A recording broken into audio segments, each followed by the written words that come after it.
doesn't it? Welcome back, adventurers. How are you? Welcome to another one of our Slant Alpha adventures. A real special one today, too. We're flying to Oshkosh. But gosh, yeah, I know I used the same joke last year. It's an oldie but a goodie. We're here in the Mooney Ovation for Microsoft Flight Sim 2020. It'll be my first time flying the VATVenture event. VATSIM version of EAA AirVenture flying into Oshkosh, Wisconsin. It'll be the first time flying it in Microsoft Flight Sim 2020. It'll be the first time that Microsoft Flight Sim 2020 has been released for this event. This event, one of the VATSIM signature annual events that I look forward to every year, and it, of course, happens in late July, which last year was right before Microsoft Flight Sim 2020 became released, coming up on 1 year of this simulator. Can you believe it, guys? A year already. But last year we flew this event in X-Plane 11 in our Beach Baron with, I believe I did the reality expansion pack with that. I don't remember whether I did that or whether I did it with the stock Baron, the Carenado Baron. Carenado Mooney here, Carenado Mooney Ovation. So Carenado products well represented in my flights to Oshkosh, 100%. 2 for 2. Here is the plan, guys. We're at Moline, Illinois, which is the Quad City International Airport. And I'll show you, this is kind of a plot, a fairly high resolution plot. I did points pretty frequently here to give you a real good sense of the mileage, give myself a real good sense of the mileage, since we're going to be following the dips and dives of the Mississippi River north and east out of Moline, and then kind of north and west once you get past that bend. Mississippi River goes out this way, and then we join right at Prairie du Chen. We join the Wisconsin River east and north, primarily eastbound here.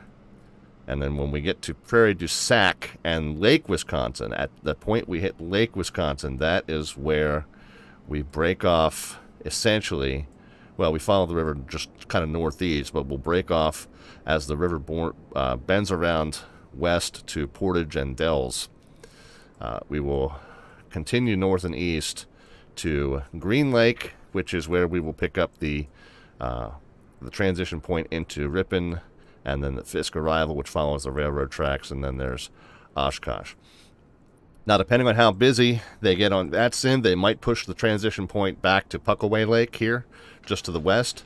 They might push it further back to Endeavor Bridge here, just west of Puckaway Lake. So we'll have to listen to the ATIS as we get close.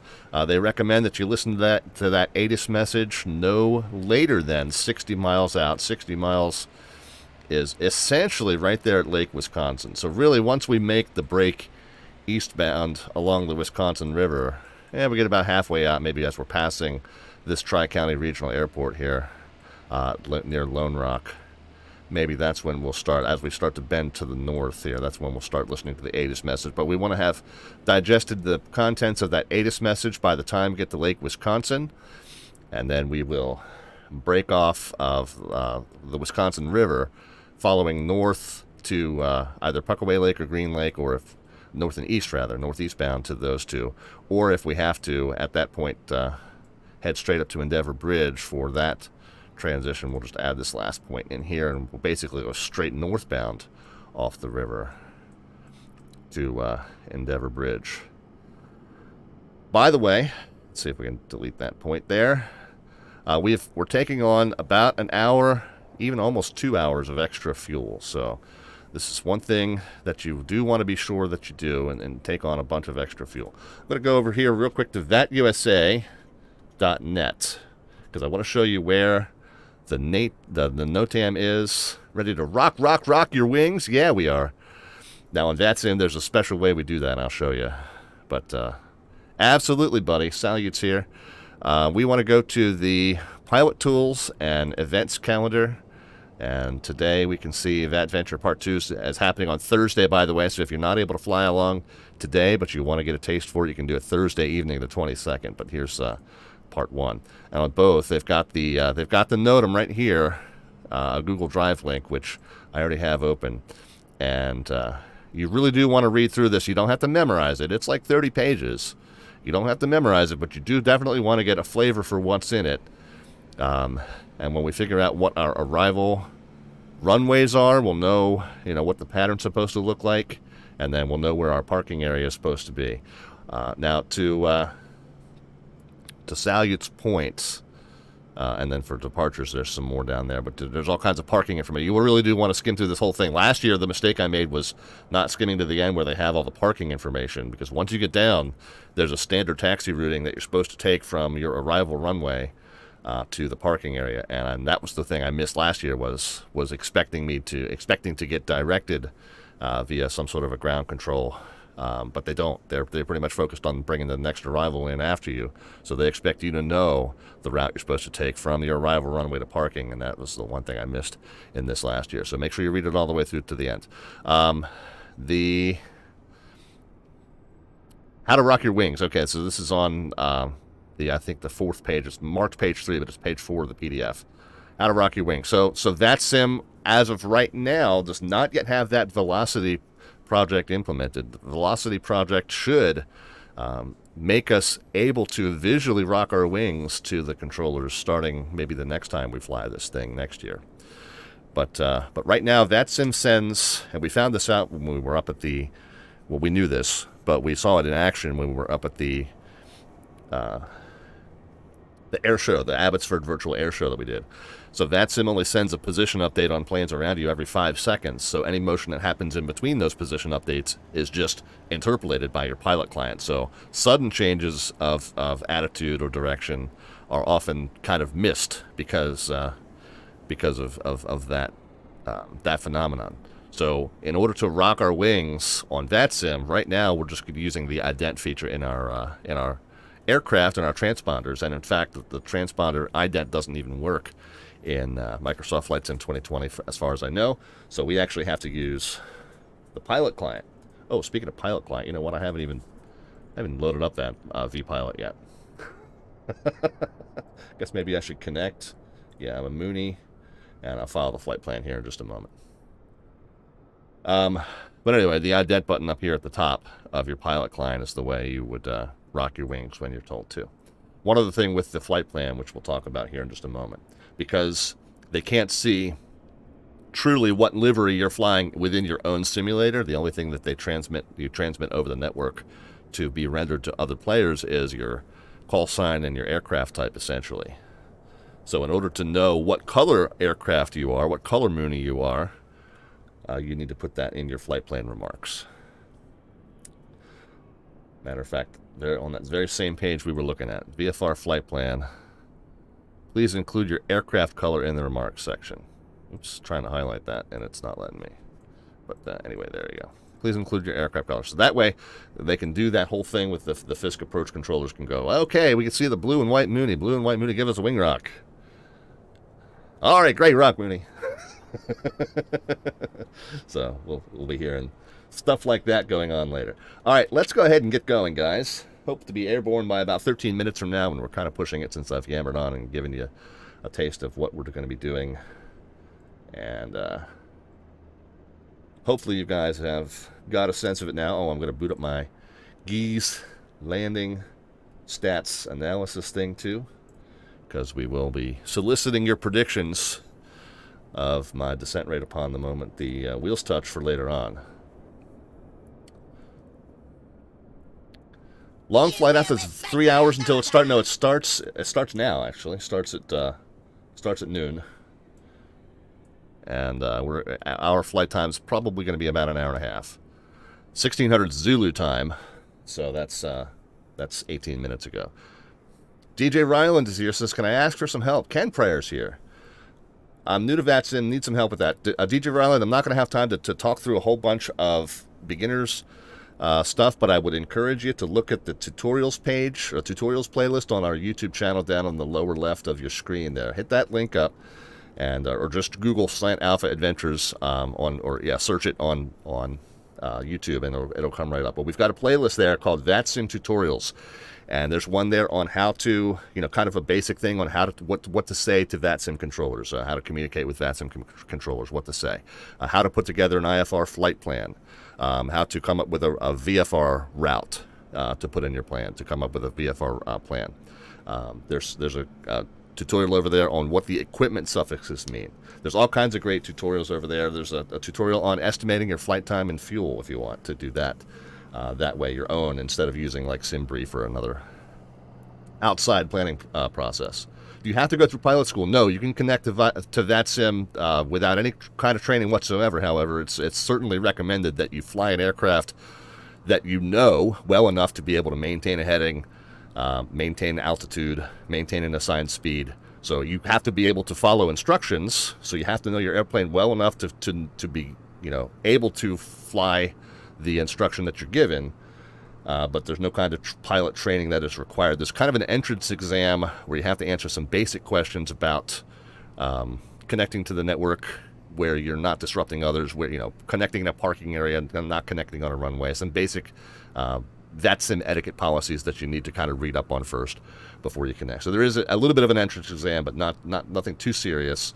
But certainly recommend that you connect to VATSIM in a plane that you know how to make behave the way you want it to.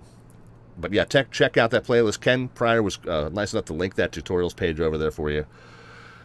So definitely, certainly check that out. We're going to be busy. We're going to be flying, doing a lot of hand flying today. Not much autopilot going to be happening today, since we've got that real squiggly path up the Mississippi and Wisconsin rivers to follow.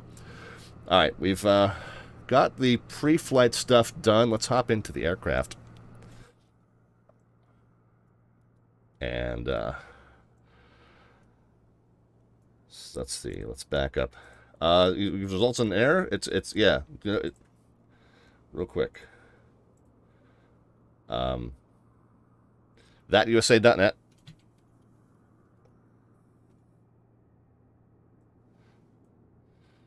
Pilot tools, events calendar.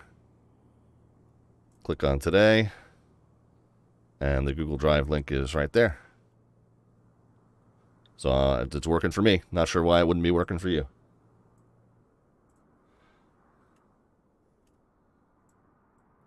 All right, let's get my playlists. I mean, my playlist, my checklist up in front of me, and let's go ahead and get this plane fired up. The parking brake is indeed set. All switches are indeed off. We can go with the battery switch on. There we go. And the nav and beacon lights up top. Whoops. Click 2 and 3 there. Fuel selector needs to come on. Prop and mix go forward. The sim sounds might be a little bit loud. When the engine fires up, I'll knock the sim sounds down just a touch if I need to. I noticed that my sim sounds from the last Douglas Overseas stream were really, really quiet. So I'm trying to find the right balance as I've rearranged audio settings in the stream here. Fuel selector, props and mix full forward. The fuel pump can go on, which is down here. Boost pump. We will spin the magneto switch to right, then left, then both. And we'll clear the prop area. We'll assume that this guy in the yellow jacket knows we're about to fire up our prop. Clear! Alright, good enough. Oil pressure comes up right away. Good. Go ahead and shut that boost pump off. And we're good to go there. Got a good start. Everything looking good so far. Get the alternator and radio master on. I'll go over here to the marker beacon sounds, shut those off. And again, on this channel, those of you new to the channel, we fly this all through traditional radio-based navigation, conventional navigation. So we will not be using this Garmin. We will pretend that this plane is not equipped with any RNAV capability. We will use this Garmin just for the radio tuning, the NAV1 COM1 stack there. And we will navigate only through the analog gauges. Now today we're going to be navigating mostly visually because we're going to be following a river. So, but yeah, on this channel we focus on this old school radio-based navigation only, and we avoid RNAV type capabilities whenever possible. Let's see.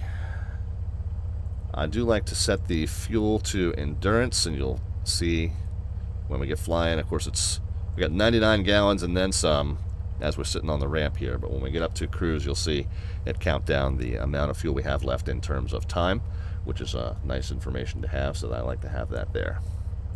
The secondary radios, ADF and COM2 NAV2 stack are already on. And transponder's already on. I'll go ahead and just dial that into mode C now, so I don't forget. But we will need to put in a squawk code if we are given one by Moline departure. Alright, we do want to send our flight plan, and I didn't intentionally not do that beforehand. But, so we're going to be VFR. Celebration to Oshkosh. Indeed. Friend to all is here. Thank you so much for the subscription. We appreciate it.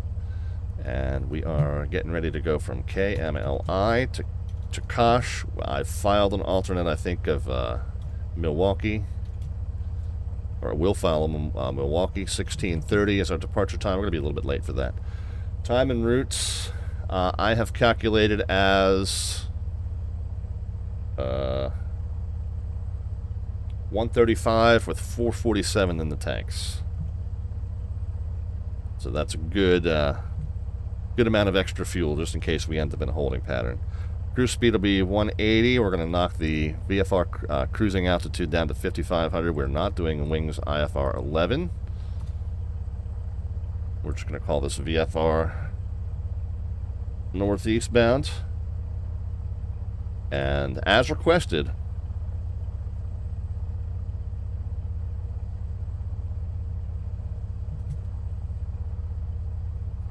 put our color into the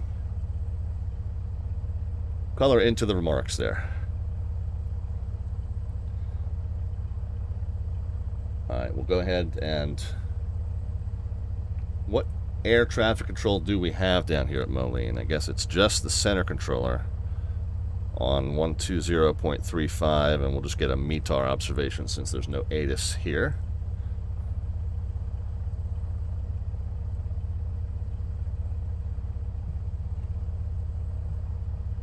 KMLI. It would be helpful if I spelled METAR correctly, I suppose. I'm going to knock those sim sounds down just a little bit. Hold on one second.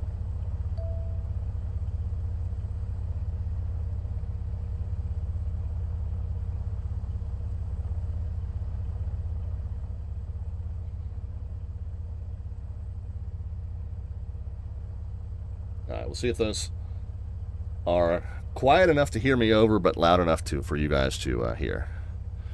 020 at 6 is the wind, 10 statute miles, scatter clouds at 5,000. So, whoops, that is not what I meant to do.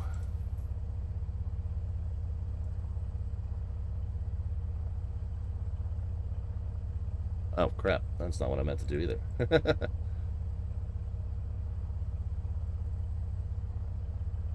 Great. There we go. Alright, there we go.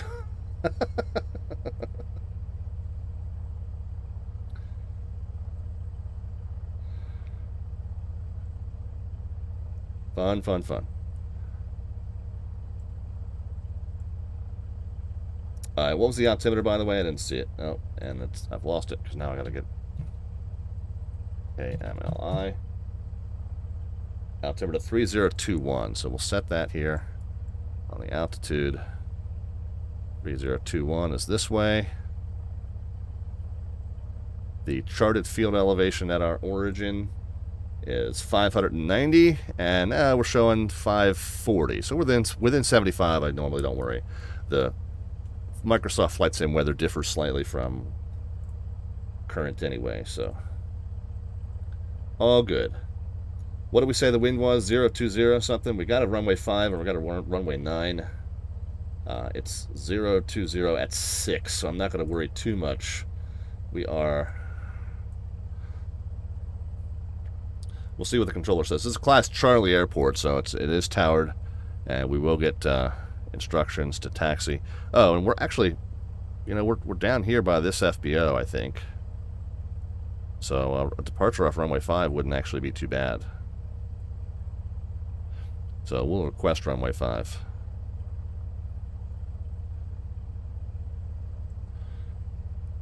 Alright, where else are we? Alright, field elevation verified. What did we say the comm frequency was likely going to be? 12035 for Chicago Center. So 20. Dial that down to 12035.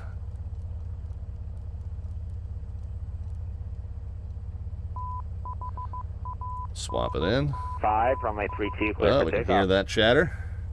32 clear for takeoff, runway heading 1 Charlie Victor.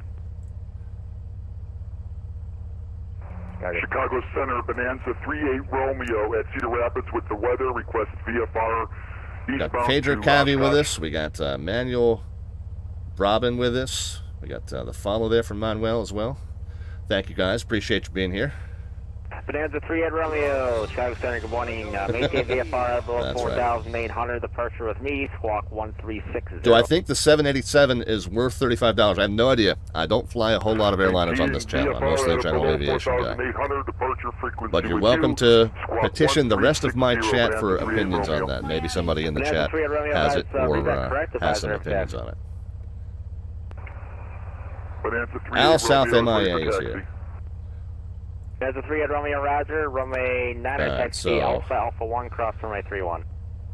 Don't need a call for taxi yet or clearance yet because we're VFR.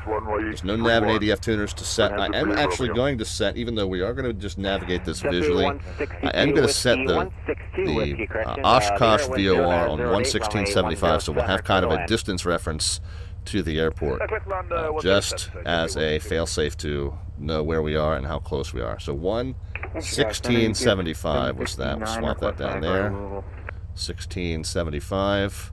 Swap that up. And, yeah, not really receiving that yet, which is not surprising. We're a little ways away. Maintain 3,000, expect flight Oh, I'm level down to buy the 310, premium deluxe only for the 787 because I mainly fly airliners. So you're talking about the default 787 here on Flight Sim 2020. I would say the default aircraft on Flight Sim 2020, as far as the complex avionics, are probably still a little lacking. I would wait until there's a community mod that's out for it or a payware version that's out for it. Right now, you've got very limited selection of really fully modeled working complex system planes on Flight Sim 2020. I love the sim because I mostly fly with just the regular conventional navigation gauges. But yeah. ATC's a little loud for you guys? Okay. See if I can knock that down just a touch. Alright, two guys calling it. One by Charlie, We'll see how that goes for you. Chicago TBM 951 Mike Charlie, Cedar Rapids with the weather, requesting VFR to the east with flight following Oshkosh. One by Charlie, roger, maintain VFR below Yeah, he's still kinda 4,800, low departure with me, squawk 1337. I don't want to take it down too low because I do want you to hear it. Squawk 1337 with But hopefully that's a little better. One by Charlie, back correct, advise, ready for taxi. Yeah, ready for taxi, one Mike Charlie. One by Charlie, roger, runway 9. So nav and ADF tuners are set. I'm going to hope for a departure on runway 5. Alpha 1, cross 31. So we're going to set the heading bug and the arrow to runway 5 just for now. The arrow's going to turn toward the Oshkosh VOR once we get airborne, but for right now we'll just set it to runway 5 because that's the runway that we are hoping to get. You got it 2011 to 718, 4,000. 4,000 United 211. All right, we are going to set 5,500. That's what we want to cruise at. Whoops. However, if they give us a different initial altitude, we'll set that there. We do want to check our flap operation. So both flaps operate there. 1365. Okay, clear. All right, we do want to make sure that the interior indicator works as well, and we do have that back set now for takeoff. Trim is also set. We've already briefed our taxi routing, and I think we'll go ahead and get our taxi light on as we're going to go ahead and check in with the controller and get ready to go. And if we think we need to go left, yeah, left toward the taxiway. Chicago Center, JetBlue 162 Whiskey vacated 10, so we're on Tango, holding short 10 left. So if you're 152 Whiskey, you can cross runway 10 left and taxi straight ahead to the ramp. Cross 10 left to the ramp. Back to the service, see you again, JetBlue 162 Whiskey. Chicago Center, Mooney 514, the Victor VFR request. Number 450 Foxtrot Lima, looking to pick up IFR clearance 10 miles east of the Puget VOR.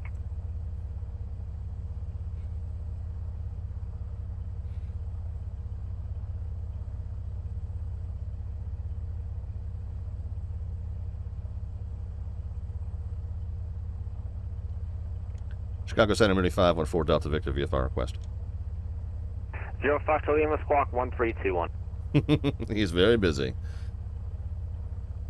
Number 43 Golf radar contact, visual navigation, resume appropriate VFR altitudes.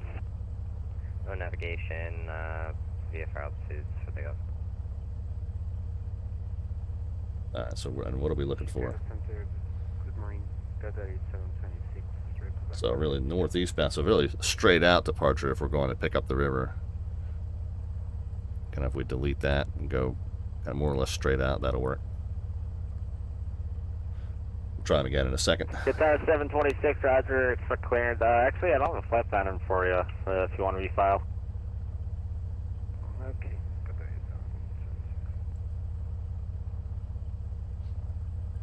Center Mooney 514 Delta Victor VFR request. Mooney 504 Delta Victor, go ahead. On the ground at Moline with the weather, looking for a VFR northeastbound departure.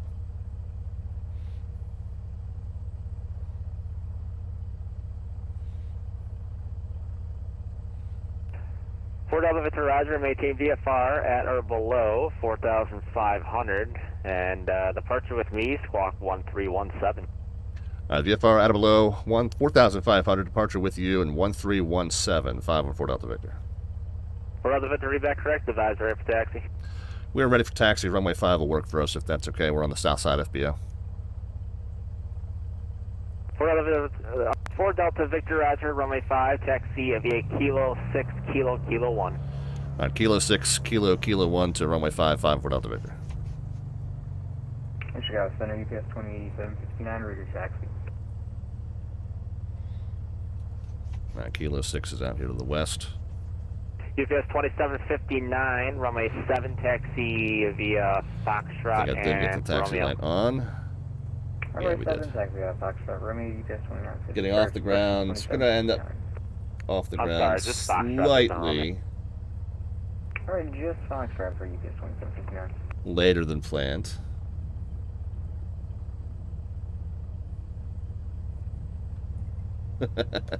Our friend Rob Valkyrie sending me borderline harassing messages over the pilot client. How are you, Rob? What's Victor, roger, squawk VFR, frequency is approved, radio service Not terminated. borderline Have a good harassing. day. He's just saying hello.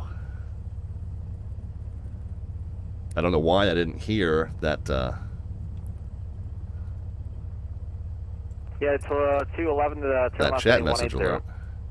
Alright, so if this is Kilo 6, I don't know if the signs are accurate here or not. I'm guessing probably not.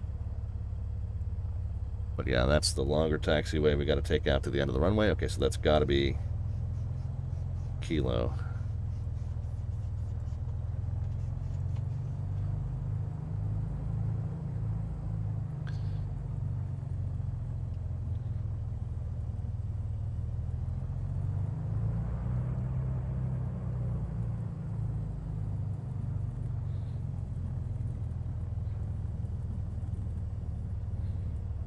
Got 3726, ready for it. Right. Sorry, doing a couple things at once here.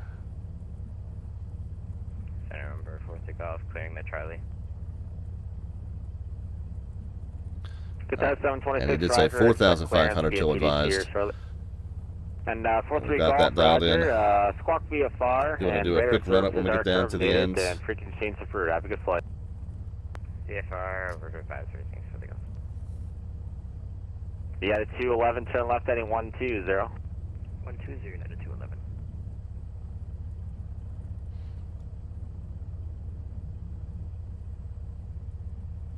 KPDC Mike Charlie, ready to go short niner. Yeah, so Frenda all says departure. there's only one way to get some of those aircraft, and that is through the Premium Deluxe. 0908, remain 9 clear for takeoff. So it may be worth the money in that regard. And I got the Premium Deluxe, And United 211 even though I don't plan on using many of the yeah, planes. I think that the additional planes and the additional airports that you do get do make it well worth it. Let's go ahead and do a quick run up here. We'll Walker 577, contact Milwaukee Approach on 118.0. run the RPMs up to about 2,200 here. Yeah. Southwest 3866 is ready for taxi. Alright, so we got 2240 set, no Southwest problem. 3866, runway Flex 4, the prop lever down and back up 3 times, make sure that it recovers. Yankee, cross runway 3 on right, runway 3 on center, and runway 3 on left. Alright, runway 4 right, taxi via Tango, Papa, Yankee, cross Okay. runway. So 13 props have left, recovered, 2230. 13 Let's try the right. magnetos, Full switching short from runway both 4 sets right, to just the southwest, left set. 3866. Looks like we've lost about 20, 30 RPMs there, no problem. As long as it's not more than like 75 RPMs, you're good. Okay, now we'll switch to just the right. We're still at 2200. Fine, we'll recover to, whoops, didn't mean to engage the starter there. But just back to both magnetos, and we're back up to that 2240, so we are good.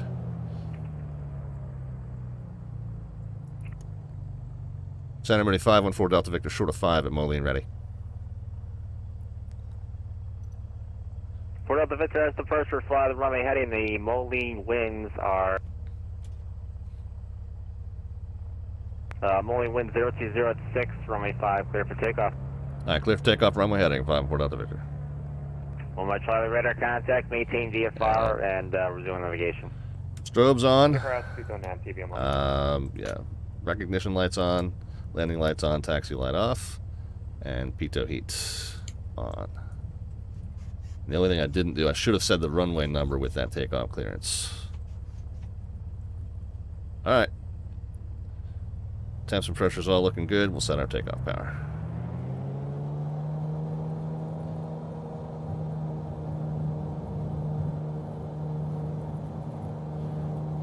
There's 60 knots. Yeah, ignore that ground vehicle just crossing the runway blatantly during your takeoff. 80 knots. Rotate, gear up, pitch for 85.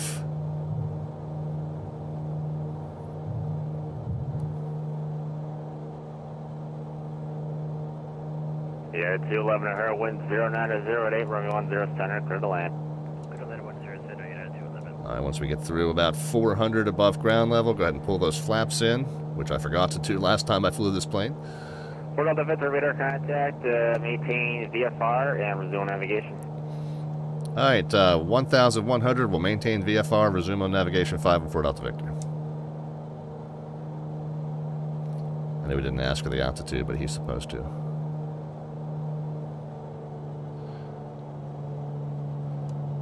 So, 24 and 24 is now set, our climb power. And we're basically just going to join the river, so I see a river, let's go join it. So at this point we can go up to that 5,500. GPS 2759 is verified, squawking 1371 when able. And we've naturally let the plane accelerate from 85 to 105. 85 is your best angle of climb, 105 your best rate of climb, so kind of letting it climb at its best natural rate here. GPS 2759, Roger. After the departure, fly the runway heading the after the departure, make a right turn heading 180. Brian KB Ski with us. Brian, we just departed from Moline, Illinois. We're going to fly up the Mississippi River and then the Wisconsin River and head out to our virtual version of the Oshkosh EAA AirVenture. We call it on the VATSIM network, we call that VATVenture. Turn right heading 250. So that very exciting Cluster F arrival called the Fisk VFR Arrival. Now, I am supposed to stay, I guess, 500 feet below these clouds, so maybe I ought to maintain VFR like he told me to. So we'll drop it back down to 2,500. 1917 squawk 1306. Pull the power down to 22 and 22, which is what I use for cruise in this plane. In Southwest 3865 correction, Actually, get a gentle descent going. Left Left turn heading 250, Southwest 3860. Departure flight 19. Moneyball. Yeah, look at the title. Yeah, it helps, but that's all right. 30 west of Waterloo. Good afternoon, or correction, good morning. Brian, we're looking at about an hour and 40, I think, was the anticipated flight time. 1:35 is what we charted. Now, that's with notwithstanding any kind of holding that we get up at Ripon for the Fisk Arrival. Bonanza 38 Romeo, maintain VFR at or below 4,500. Departure with me, squawk 1360. So anticipating, and we got airborne about 10 minutes later than planned. So expecting our arrival in Oshkosh at 1820 Zulu. So let's add 10 to that. Call it 1830 Zulu, which would be 2:30, which would be about an hour and 45 minutes from now. 3022 3 Romeo.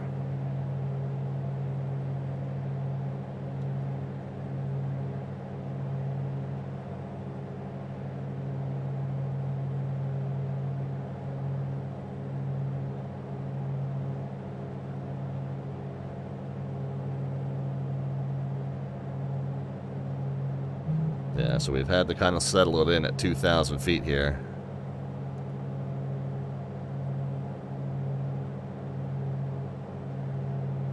Just to stay, maintain VFR means, you know, stay legal with respect to the clouds. And it's 1,000 feet above clouds, 500 feet below clouds, and basically a third of a mile, 2,000 feet laterally from cloud. Oh, let's not descend any more than 2,000 feet. Southwest 3856, radar contact, climb and maintain, flight level 380 and cleared direct PQ enabled. On the maintain flight level. So if we find a hole that we can climb up through and we think we can get 1,000 feet above those clouds, then we'll try it. But I also want to make sure I can stay within sight of the river too.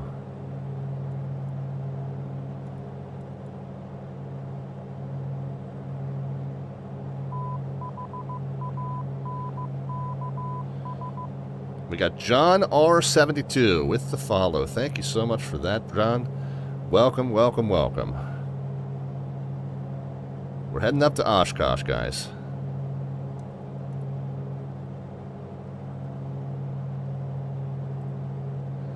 This is the Carenado Mooney Ovation. It's available in the marketplace for VATSIM 2020.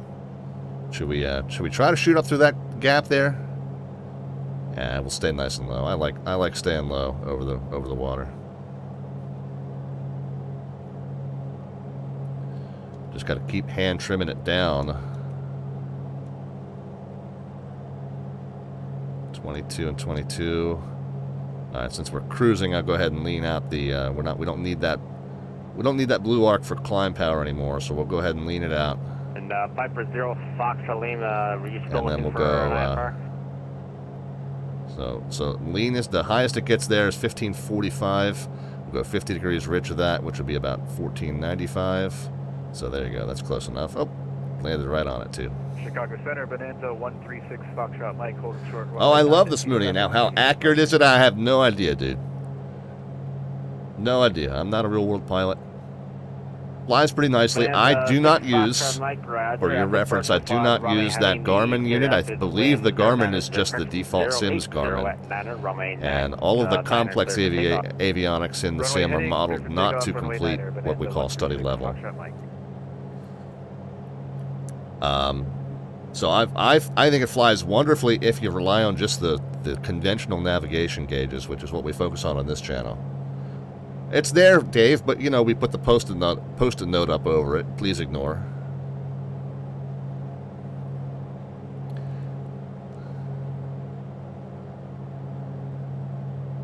Yeah, I'll give you guys a nice little outside shot of it if I can here without distracting myself. Just hand flying today. It's very loud though.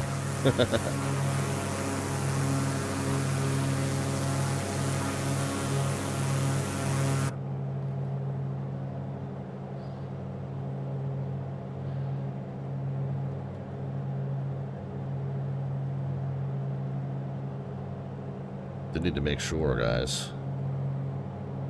Since we're going to be this low, I probably want to shoot through a gap in the clouds if I can. I do need to make sure if we're going to stay low. Romeo holding short, runway 9er at Cedar Rapids.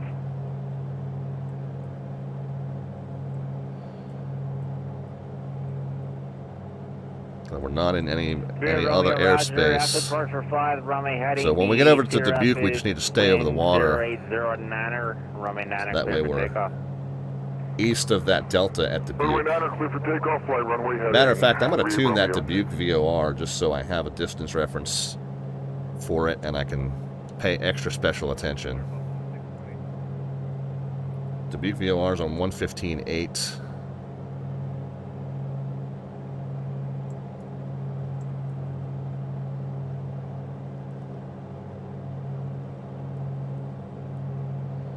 So we'll swap that in.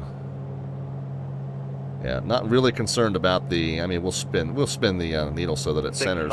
Mike, radar contact, maintain VFR. We're doing navigation. So we can kind of see where it is. 6 Foxtrot Mike.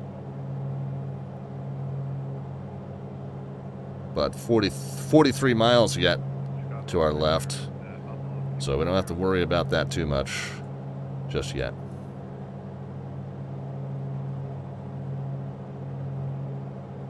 I'm kind of feeling ambushed by these clouds, guys.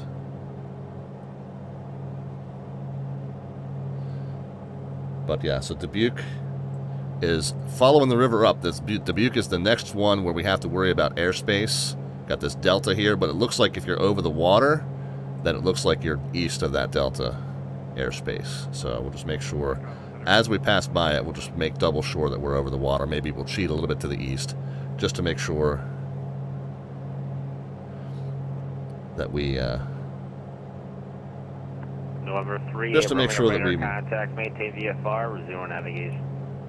Don't encroach on it. Dave said my resub didn't hit your alerts. I don't even see it listed here, Dave. I don't know what happened to that. But as always, we do appreciate your support. So I apologize for that.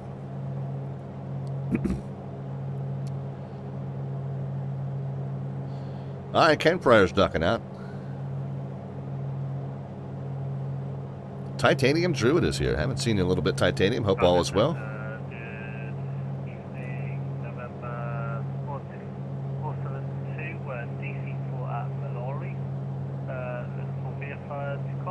Yeah, we don't want to go any lower than 1,500.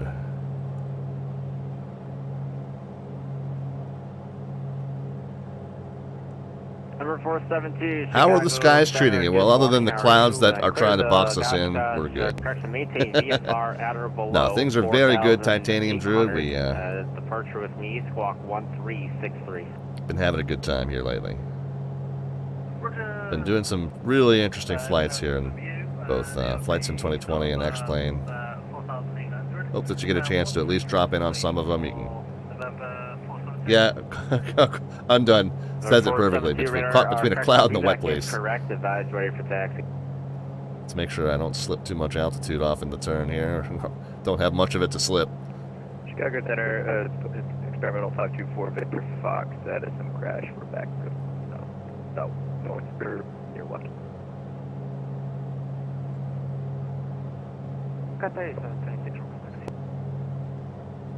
Alright, so north we go into this section where the river widens way out. So let's see if we can kind of keep track of our position here. Yeah, this must be down here by Thompson. Zulu taxi via Victor 4 November Zulu. The O'Hare altimeter 3021.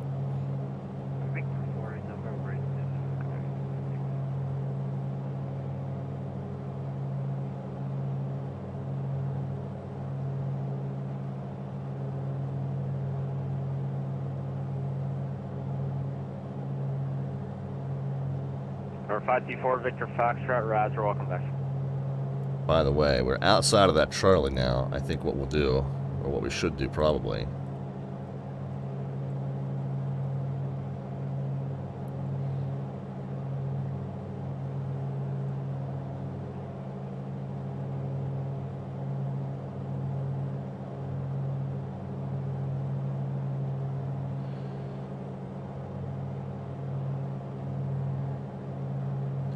So we're outside of Charlie, and we didn't ask for flight following.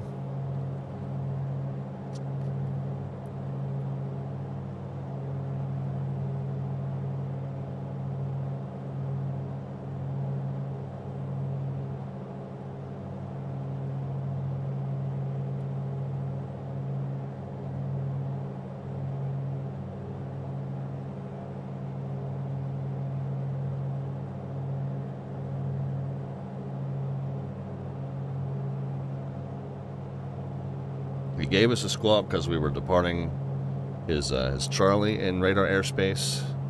He didn't really specify after we got out of the Charlie whether we were doing flight following or not. So he might be under the impression that we were looking for flight following.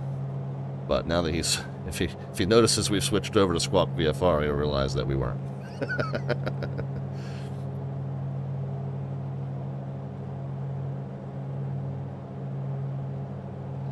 Something I need to get better at as both a pilot and a controller on VATSIM is clarifying that with VFR aircraft. What are you doing once you leave my airspace? Are you looking for flight following? Are you not? Of course, I mostly control at Bravos anyway, where they need the squawk and they need to talk to departure regardless. But certain circumstances, especially when I control smaller airports, I'm not always good about confirming with those VFR departures whether they just need to get off the ground and out of my hair, or whether they do want to talk to talk to approach or center for flight following. John says, where do you normally control that? I've been thinking about using VATSIM in a sim. So I work the Washington ARTCC on VATSIM. So typically the majors, and I'm certified up to the tower level only.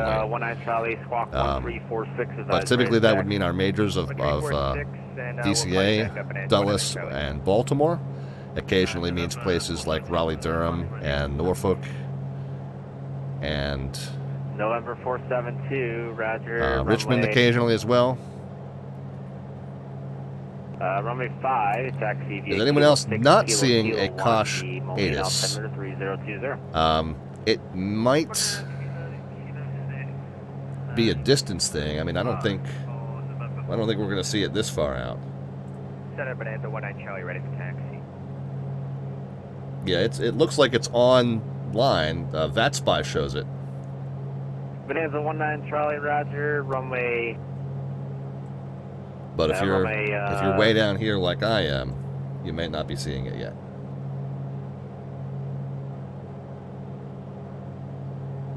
A bug on Vatastic? Oh, I don't know. VATSPY is showing it. At 100 Charlie, runway 30 via Alpha and Delta 8. I need to watch my altitude here, guys. 3022. 30 via Alpha 8, 22 on the meter. Bonanza 19 All right, you know what? Do we have a gap? Yeah, all right, let's go. Let's go up through this gap here. 24. 24. Let's enrich the mix.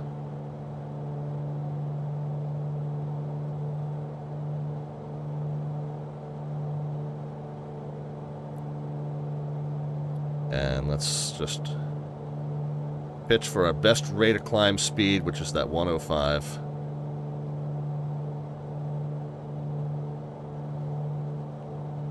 Means we can pitch up pretty aggressively here. We got extra speed that we had in the cruise that we can now convert into vertical performance. Chicago Center, Archer, number 450, Foxtrot Lima requesting flight following. 15 miles northwest of, correction, 15 miles to the southwest of the Delta Pop Alpha VOR. 0 Foxtrot Lima, Roger, squawk 1326.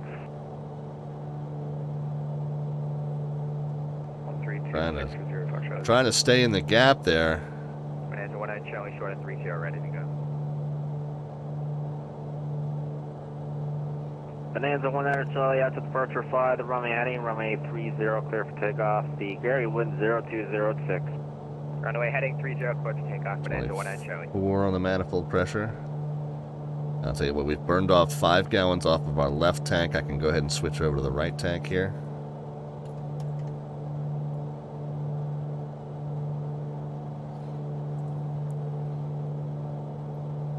Will we make it? Are they running flight following? I think they will if you ask. It seemed like when we were on the ground at Moline, it seemed like the guy was really, really busy, so I wasn't even going to ask him.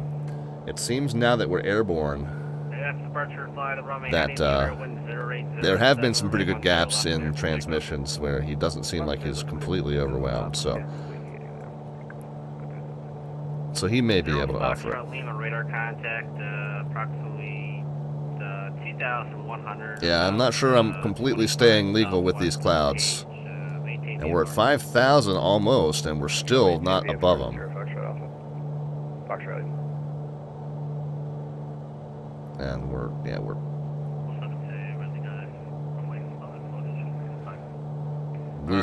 losing a good amount of our airspeed too. Departure flight, the runway heading, the Moline wind 30 or 060 at 7. It's a trap. It is a trap. These damn clouds, they trap me every time. That's why I much prefer flying IFR than VFR. Bonanza 19 Charlie, airborne passing 1,000, runway heading Gary. I'm going to go ahead and scoot over this way.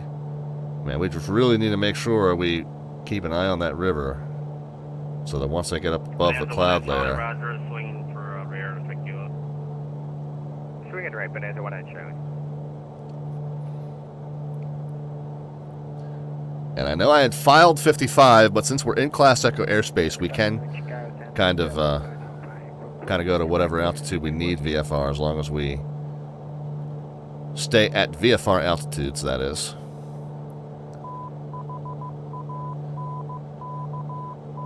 There's that resub from Dave Here we Rendon. go. Thank you very much.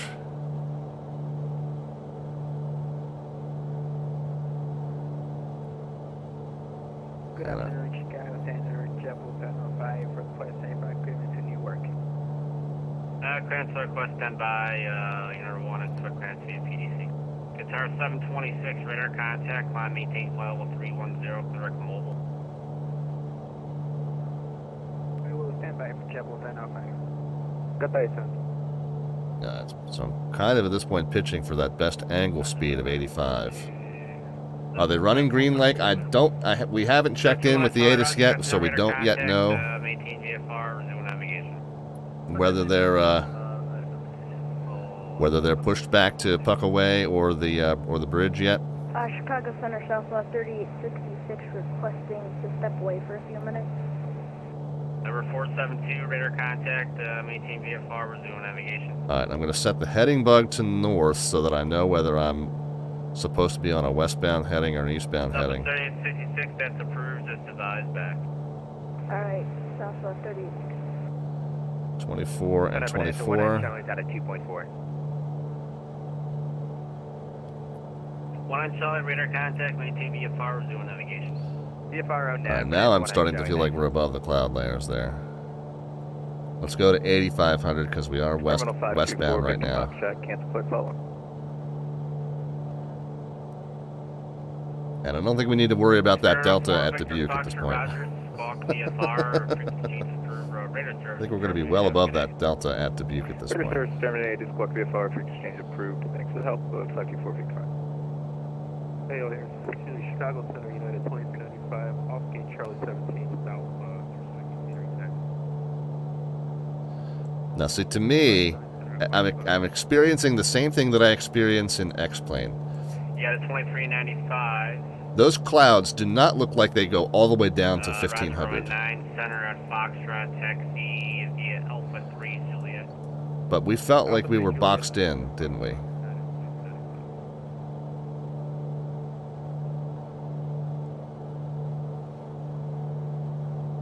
Alright, so 8,500, we'll level it out, we'll see where we are with clouds. Hopefully above them. It's supposed to be 1,000 feet above them. The Zerker third position, November is now current, the altimeter 30. Alright, level it, level it, level it. And still got to see where we are with respect to the river. I'm kind of lost sight of the river. Chicago Center, very good morning. Yankee, will you find Now I'm not going to be able to follow the river.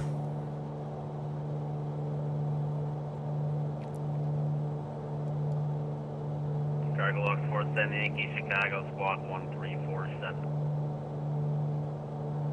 Squawking 1347, Coverlux 47 Yankee.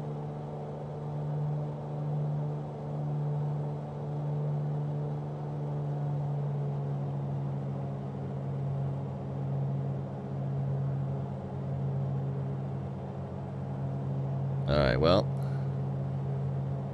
this isn't going to work out for us then. So what I'm going to have to do... Chicago Center, mic check. 7-5. Guitar 726, you can resume Is we're normal gonna speed. get ourselves back down through the clouds. Guitar 726, you can resume normal airspeed. Cargo Lux, 47 Yankee, radar contact, flight level 340, about 60 miles north of Victory. You can proceed direct on fire. Yeah, let's get back down. So let's get back down to where we can see the river. We can point ourselves directly toward Dubuque, which is that delta that we were trying to avoid. Once we get down, we'll see where we are in relation to Dubuque. We should be able to pick up the river again from that point. And you can proceed direct to fire intersection on the Windy 2 arrival. And we'll rejoin the river, and we'll just kind of stay nice and low over the water like we were. I was liking that. That seemed like a more fun flight anyway. Staying nice and low over the river. Dave says, one day I'd like to pick your brain and do a flight with you offline, studying instrument rating, and I have some questions. I know you're busy, and I'm traveling for the next 2 weeks. Yeah, Dave, hit me up when you get back, man. You remember that I'm not real world trained, but I feel like I've got good enough advice for getting started with instruments, and can maybe point you in the right direction with some stuff. But just remember that anything I tell you, you got to take with a grain of salt, because I have 0.0 real world hours. But as far as the basics of instrument navigation and procedure following, I can at least point you to the resources that I used to learn the stuff on my own, and that might be helpful to you. All right. Are you allowed to just fly the Endeavour Bridge transition, says SCX. SCX, I recommend that you read through that NOTAM thoroughly, because the whole purpose of those starting points is to get you paired up and following another aircraft of similar speed. So can you just fly the transition? Not really. I mean, you can, but you have to eventually merge up with somebody at probably the Green Lake holding point to make sure that you're following somebody, and then not just going to be side by side with them or whatever. So the trick is the sequencing, and so you really want to probably just listen to the ATIS, which we will hear in just a few, and use the merge point and the hold point and the transition point that they recommend. Starbuck 2020 is back with us. Starbuck 2020, how are you? All right, so there's our river over there to the east.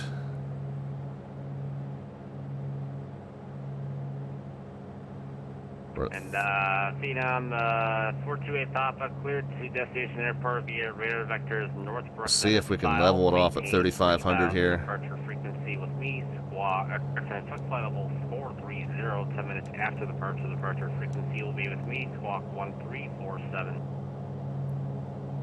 Alright, so Watertown, radar vectors, northward, 3000. Let's go 22 and 22. And try to level at 35. Ready for taxi. Lux 47 Yankee, descend across fire at 11,000, the O'Hare altimeter 3021. Could you please second the altitude to cross, 22 and 22. The fire at 11,000.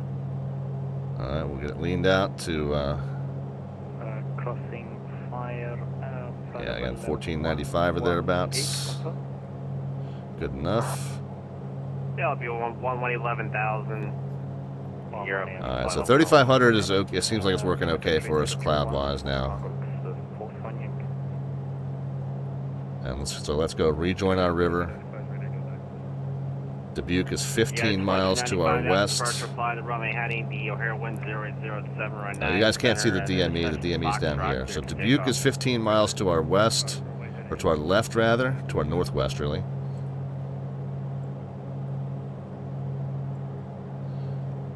Just keep that arrow centered so I can keep tabs on where that airport's going to be.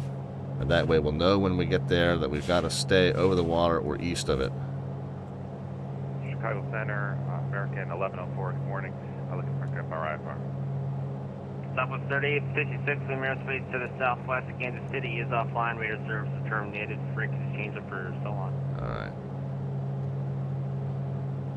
See how this works for us. 2759, contact Indianapolis Center, 119.55. To be honest, guys, this is one of the reasons I don't do a lot of VFR flying on the network is because VFR always turns into a game of cloud dodging. And I'd much rather fly a specific charted route with nav aids, but not have to worry about going through clouds, than than flying VFR and having to constantly worry about whether I'm going to get boxed in. I think we're going to be okay here for now.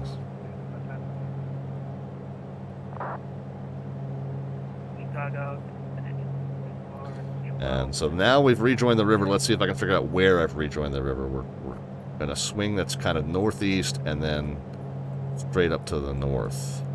And we know that we're 14 miles southeast of Dubuque. So we should be able to figure out about where we are here. Just through 4412 Chicago, good afternoon. Climb maintain flight level 390. Okay, so as we're in a section that goes, well, hold on.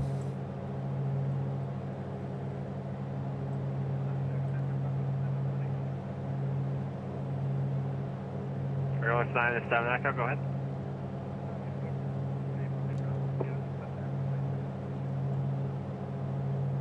Am I over the correct river now? Am I over the different river? Because I'm over a section that is northeast bound-ish. We didn't circle all the way back south of Thompson, did we?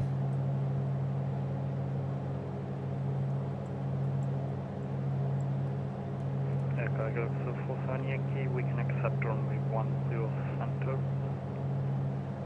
Airlock 47, make your eyes reject, select that. Alright.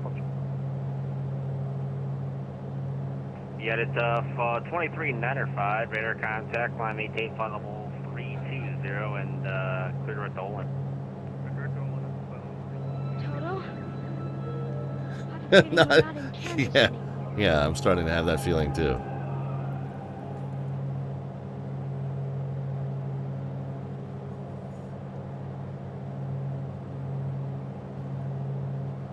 That flight sim dude's with us. Rob Valkyrie and that flight sim dude are making their way up to Oshkosh as well. Sky Flight Lima, affirmative. Alright, so we're coming up. We're flying northwest along the river. And Dubuque is about 11 miles straight off to our west. So if we go Dubuque. Yeah, we're okay. So I think we're somewhere along in here, right near Galena, I would say. Yeah, so this is that point where we'll just kind of make sure we stay over the east bank of the river. That way we're outside of that delta. Also, we know that if we're more than 4 miles from the airport, we know we're laterally outside of that delta. And a matter of fact, at 3,500... Nope. I was going to say at 3,500 we're probably above that delta, but we're not. We'd be in it. Delta goes to 3,600.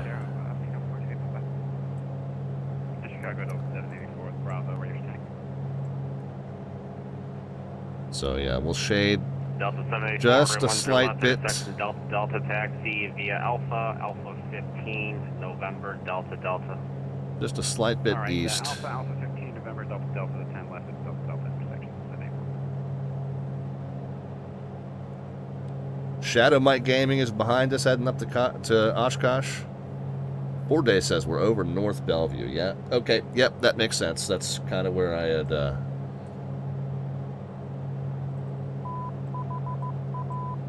Yeah, so Bellevue down here. Oshkosh, I mean, Dubuque straight off to our west. We're probably closer to Galena at this point. And then the city of Dubuque ahead to our left, which I think would be that there. And the airport probably somewhere over... I mean, we know, actually, if we center up this arrow, we know that the airport's probably at about our 10 o'clock at 7 miles.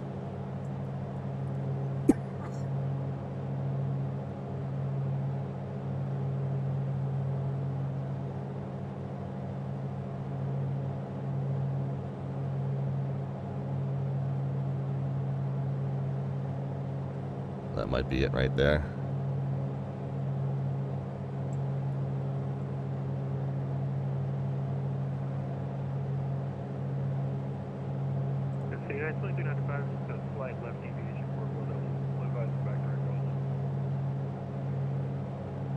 Yeah, it's 2395, roger, left deviation, of course approved, just advised. Oh, Shadow Mike's flying the DC-4, nice. With the follow as well, thank you.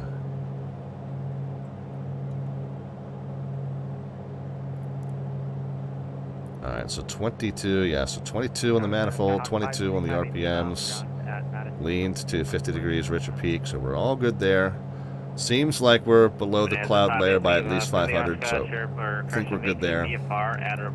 Couple hundred feet below my intended altitude of 3,500. Really westbound, we should probably drop just to 3,000. That westbound-eastbound thing stops once you're at 3,000 above ground level. Of course, we might well be within 3,000 of ground level anyway, if ground level's 500 feet or higher. And Southern Reback is correct. Just one check change. the charts It's be squawk now. 1304. Yeah, Dubuque's field elevation is 1,000 feet anyway, so we're within 3,000 of the ground, so we really don't need to worry too much about the eastbound-westbound conventions here. But I do want to stay at the intended altitude of 3,500. So we'll get those couple hundred of feet back for you.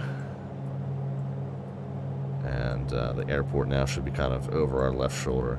We can spin this arrow until it centers, and that will give us a good bearing to station.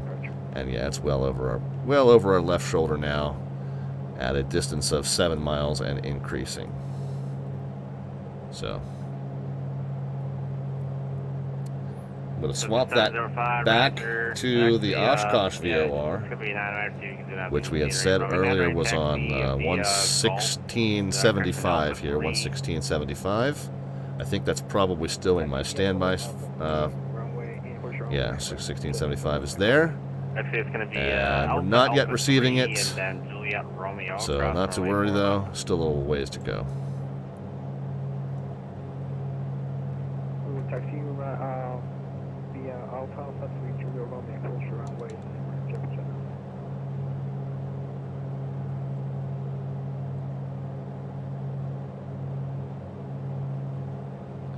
So north of Dubuque, the river bends further around to the west. Is that true? It certainly does.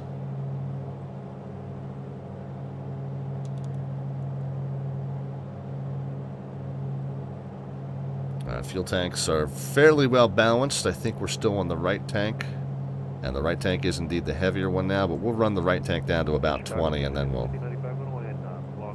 switch back to the left. You got a 2095, roger, thanks for flying Chicago, see you next time.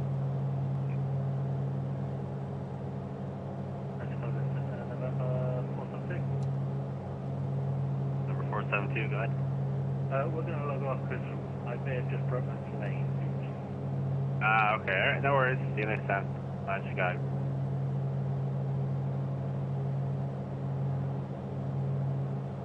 Tower 726, linear space to the east. Cleveland is offline. Radar service is terminated. Guys, if you're new to the channel, what happened? Shadow Mike, what happened? Broke the DC-4. Oh, were you the one that was just on frequency saying that you had to disconnect? I heard somebody just say, "Oh, I broke my plane, had to disconnect." Oh my goodness. I'm sorry, man. You can always, if you still want to come into Oshkosh, boot up something smaller and simpler, and come on in from somewhere closer. You can still do it. They're doing this again on Thursday evening too, if you missed today.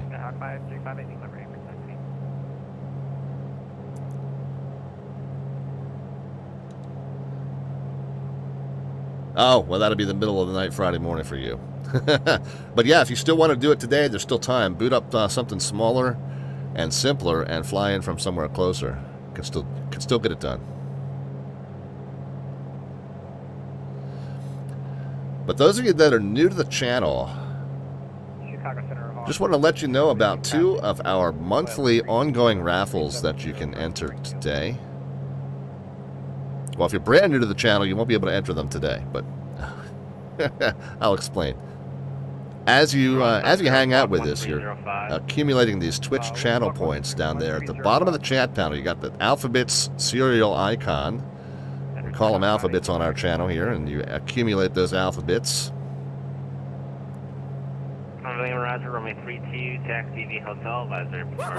Uh-oh, Rob Valkyrie lost his plane too? Oh my goodness. That sucks, man. I'm sorry.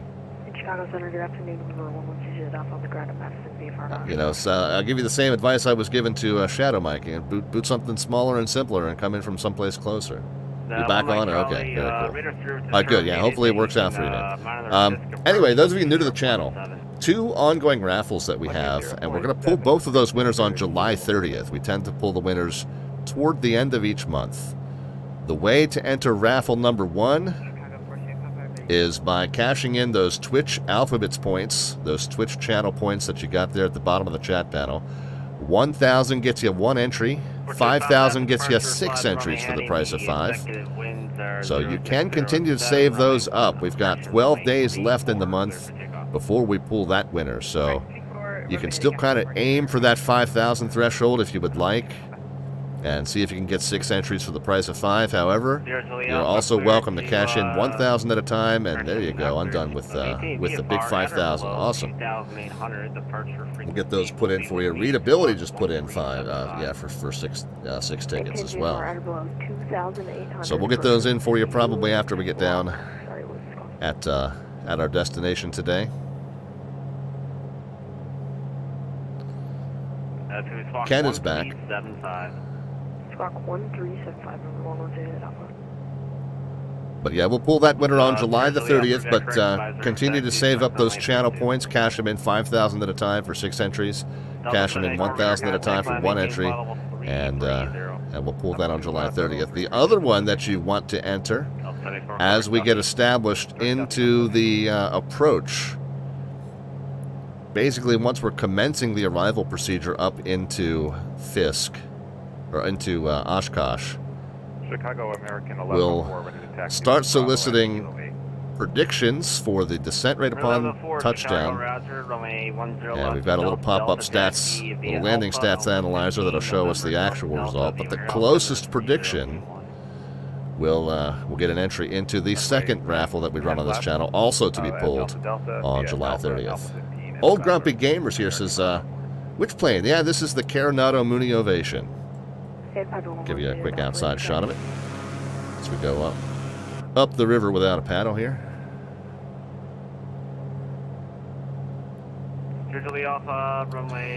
Check your routing, he says, going away from the airport.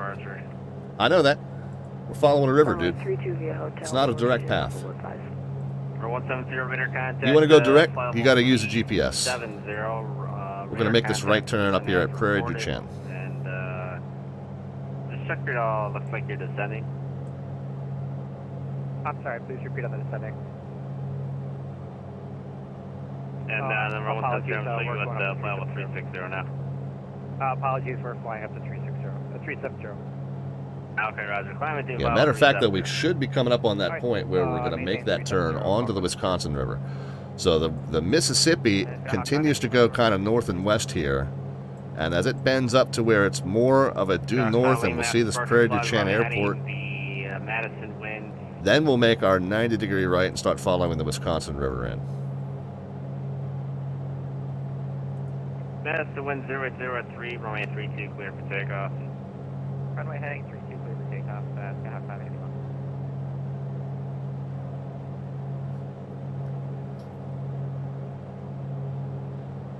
Yeah, old grumpy gamer, IFR.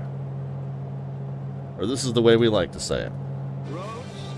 Where we're going, we don't need roads.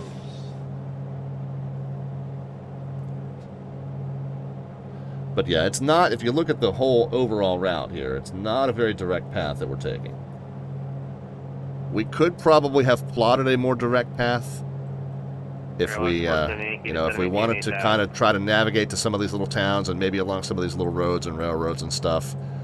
But I just find it much easier to follow the major waterways because it's really hard to look down and not know where the river is. So figured that would just be the easier way to go and not get lost. So that was our plan. We got that follow from Moneyball. Thank you so much for that. Moneyball riding along in the Mooney Ball.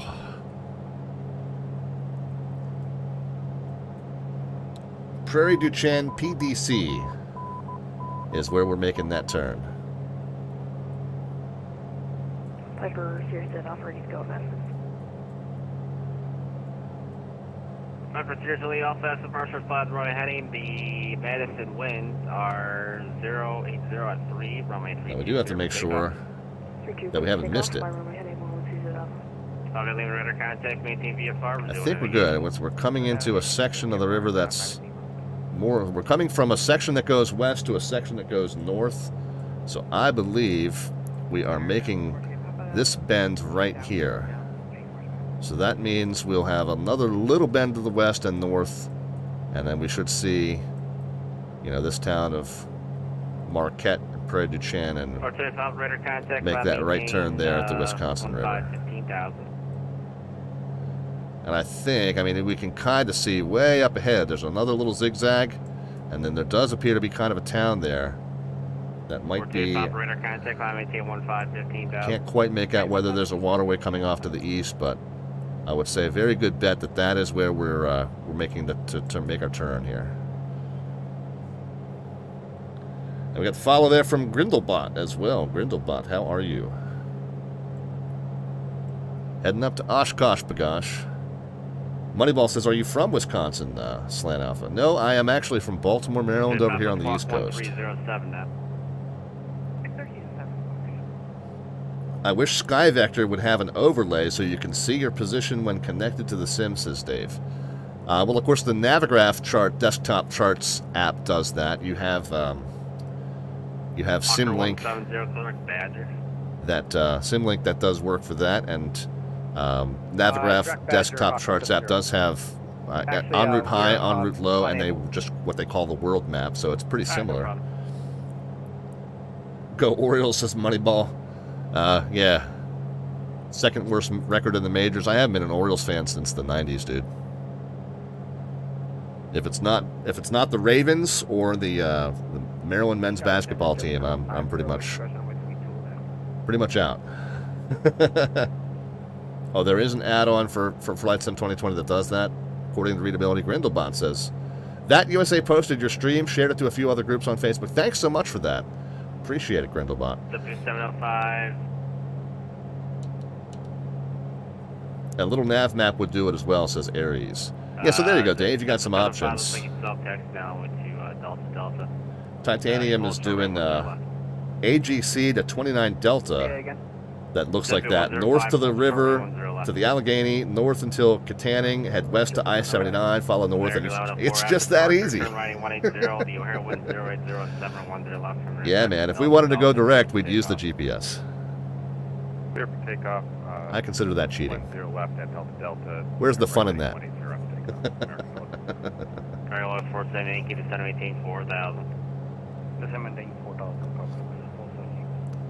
Flight 1917 to 718, flight level so we're 22 and 22 still. Slant uniform all day, every day. Titanium Druid. Moneyball says you sound like Peter Griffin or the Quahog news reporter. I've been compared you're not the first person to tell me that I sound like Seth MacFarlane. I don't agree with that.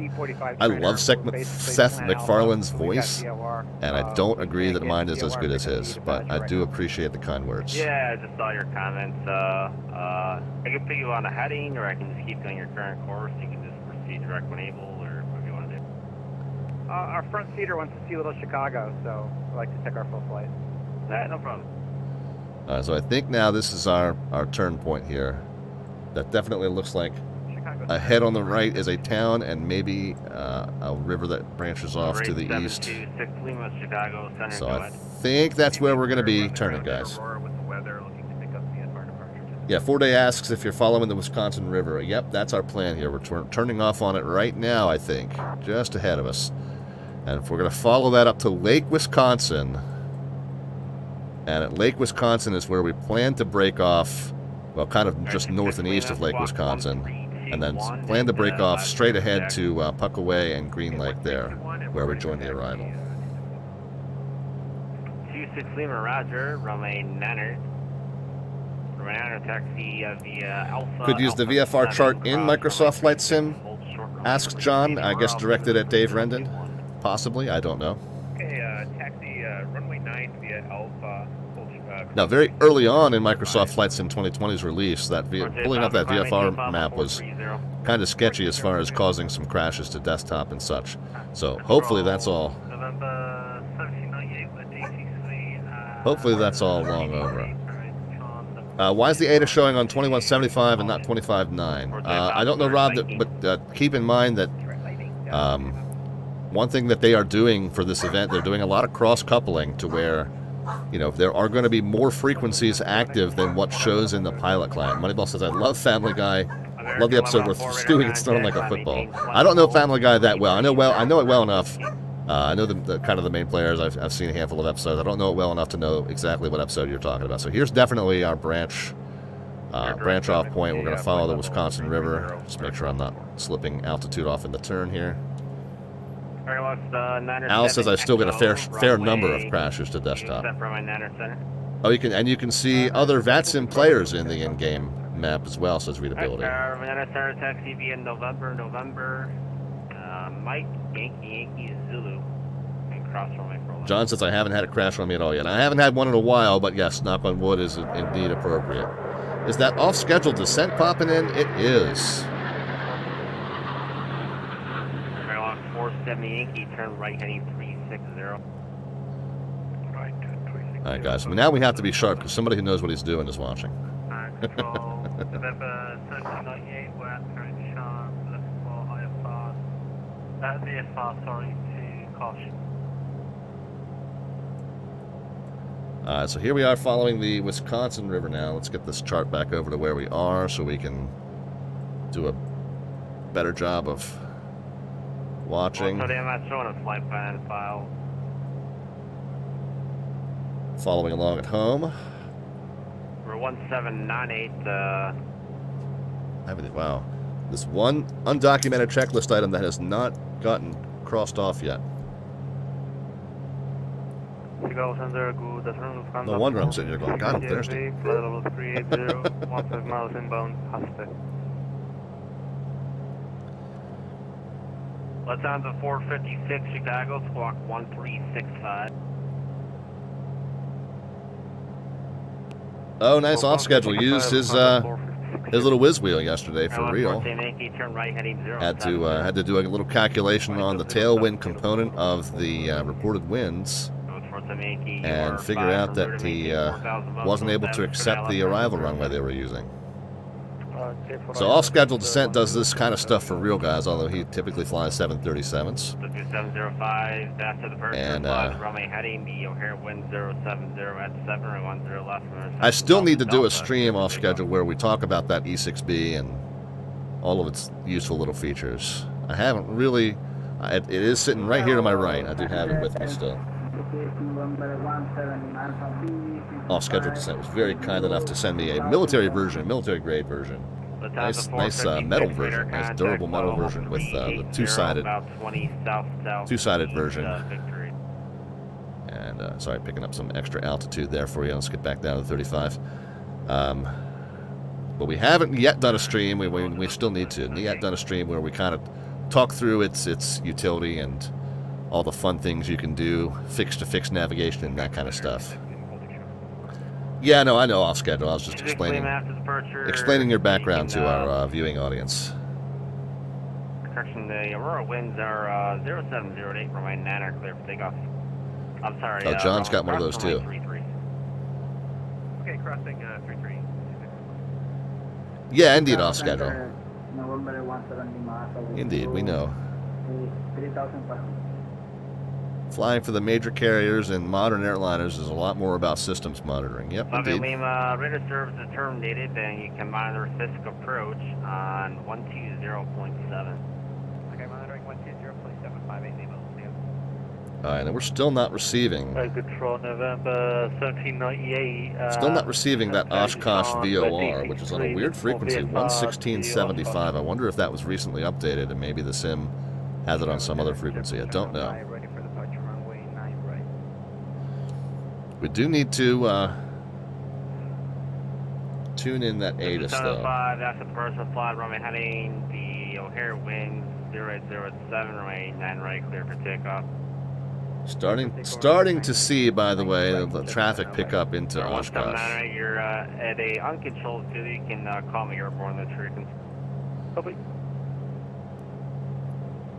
Cargo looks for 1 Yankee, full stop to Shayla, 40%. Trail 47 Yankee, Roger, O'Hare, 10807, runway 107, clear land traffic, departing Prairie du Arrival, runway 10 left. Got some cheer bits there from off-schedule descent as well. Thank you so much. Runway 10 Alright, I think we need to probably start trying to tune in that Fisk ATIS. Falling to Oshkosh, 2,200 for 3,500. See if I can skim through the notes here and get the frequency for it. I know they said that 2695, squawk 1315. oh, so Rob Valkyrie was asking about. So the arrival ATIS is on 125.9. The departure ATIS may be on a different frequency. But again, they're cross-coupling a bunch of stuff, so not everything that they're using is going to show up in the pilot client. You probably should still use what they've advised you to use anyway. So we're going to go ahead and flip over to that 125.9er, and we'll see if we can get anything on that. Requesting frequency to Kilo Golf Romeo. Milwaukee approach, contact down 18.0. We're going to switch up to the comm frequency. Milwaukee approach on 18.0. And what was it, 25.9? Please say yes, sir. Contact Milwaukee approach 118.0. 25, spinning it up through the November 1798, we're passing 2,000 for 25.6, 25.7, 25.8, 25.9er. Okay. 1798 squawk. Swap that over, see if we're yet receiving anything on that.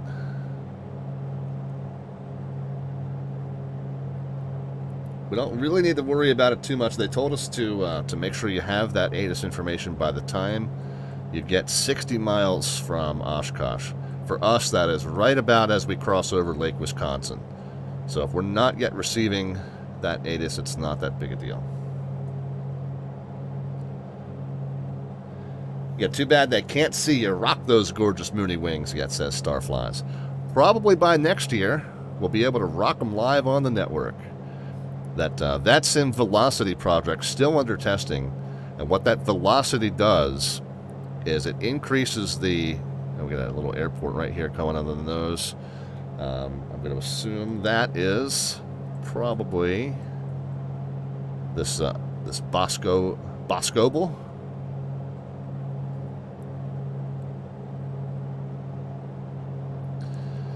But VATSIM, it's the project they call VATSIM Velocity. What they intend to do is make it so that the aircraft that are within 10 miles of you get position updates sent to you 5 times a second rather than once every 5 seconds. And that way you'll be able to see much more fine detail in their movement, their changes in attitude, little adjustments that they make on final before they land, and all that kind of stuff. You know, all those little fine details in movement that you don't get to see right now. And of course, a lot of times when any kind of a sudden change in direction, it looks kind of funky. And that's why when you're watching planes land and then turn and taxi off of the runway on VATSIM, sometimes they look like they're doing that Tokyo Drift side spin out. And it's not that. It's just that their stop and turn came in between those position updates. So then the next update comes and it kind of slides them into the new position. So yeah, that kind of stuff should be a thing of the past once VATSIM Velocity becomes part of the live server network. Right now that's all still under testing. But that also means that when you have a quick maneuver where you're rocking your wings back and forth multiple times within a couple of seconds, that will get translated over the network as well. Again, if you send a position update, you rock your wings, you level out, and you send another position update 5 seconds after the previous one, the controllers or the other planes around you have completely missed that wing rocking maneuver. So that's why we have to continue, for right now, we have to continue to rock our wings, quote unquote, by hitting our ident button on our pilot client. So that will make next year's a little bit better. We were kind of thinking this summer VATSIM Velocity would be up and running, but haven't yet seen it.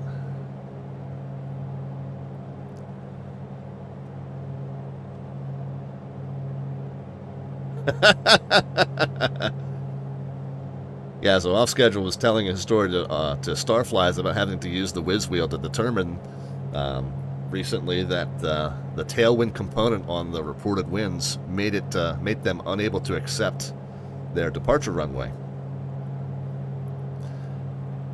And the first officer called him a geek until he realized that made it a lot easier to figure that out, and said, "Oh, I need to get me one of those." I love it. I love it. Hang on 1 second, guys.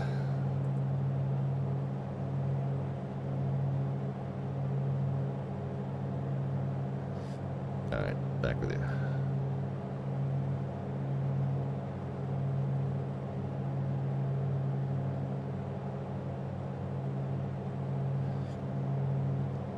Still not hearing anything on that ATIS just yet. 25.9 is what we were advised to monitor. No worries, we're still quite a ways away. And we are tuned into the Oshkosh VOR also on 116.75 and not yet receiving anything on that either.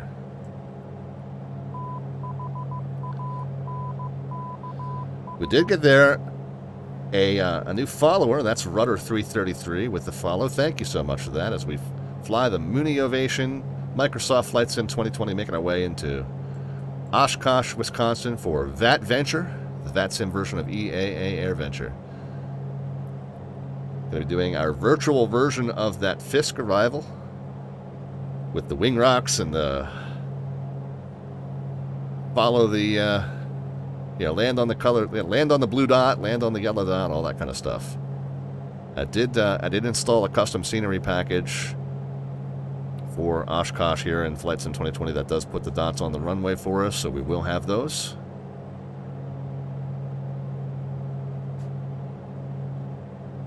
And fingers crossed we can get this all to work out.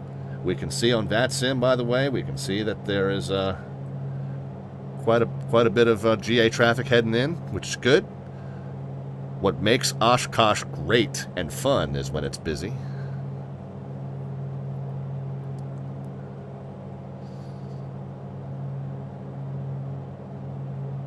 Let's do another spin through the engine gauges. 22 and 22 is still set for power. We're still leaned out to about 50 degrees rich at peak. Let's just test that again. So 1545 is about where it levels off, so we'll enrich it to about 1495 or thereabouts. Doesn't really matter what the number is. It's just figure out where it stops climbing and then enrich down 50 degrees from that. Still got 3.5 hours of fuel. As we said, we took on quite a bit of extra just in case. We're following the Wisconsin River, eastbound. And what else did I say? We're going to run the right tank until it gets down to about 20. And so then we'll switch to the left. We're going to go ahead and switch to the run the left tank now until it gets down to about 15. Once it gets 5 gallons lighter, or whenever we start our approach, we'll switch to whichever is heavier at that time. It's a low-wing aircraft, so it's not gravity-fed like the tanks in your Cessna Skyhawk, so you really can only run one tank at a time, and you manually switch, and, you know, good pilots set, like, little alarm clocks and stuff to remind them to do that. I think fuel balance is, like, the one thing in this sim, in the sim overall, that I tend to mess up more often than not in any plane, regardless of what plane I'm flying that day. I've managed to find a way to mess up fuel balance in even the simplest aircraft.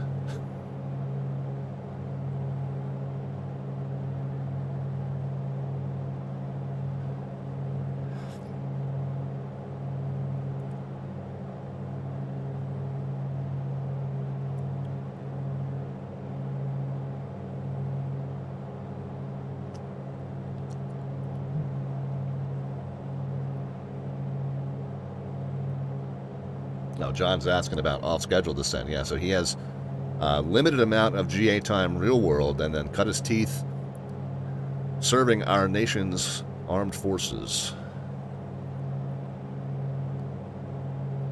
Oh, there's a nice playlist of a bunch of tutorials on the E6B. Awesome. Yeah, I really do need to kind of invest some time in playing with it. It's a really awesome gift, and I haven't done it justice.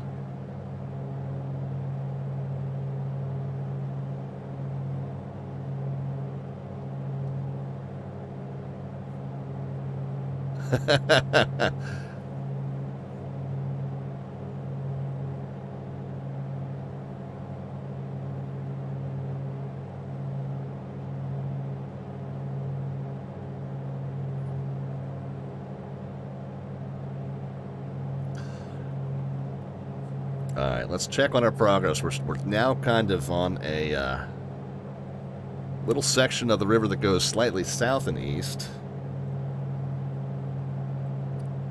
So it's kind of bent up over here, and then I think what we're probably passing is this Lone Rock area. Let's look out to the left and see if we can see this Tri-County Regional Airport here at Lone Rock. And then there should be a fairly sharp 45-degree left bend coming up on us real soon here. That might be that up ahead. And so that Lone Rock Airport should be maybe a little bit behind us.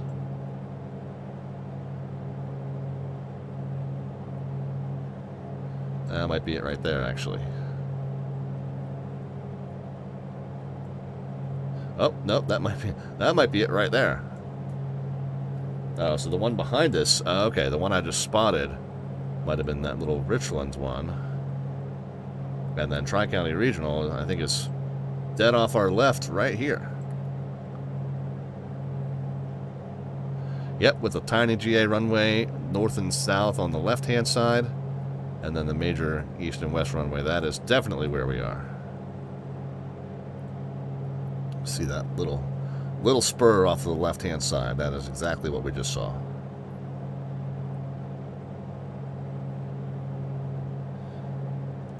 And what the other thing I just saw was that we've lost a couple hundred feet of altitude, so let's trim up and get those back, especially with the clouds above us kind of giving way. Let's go ahead and get the couple hundred feet back that we just gave up.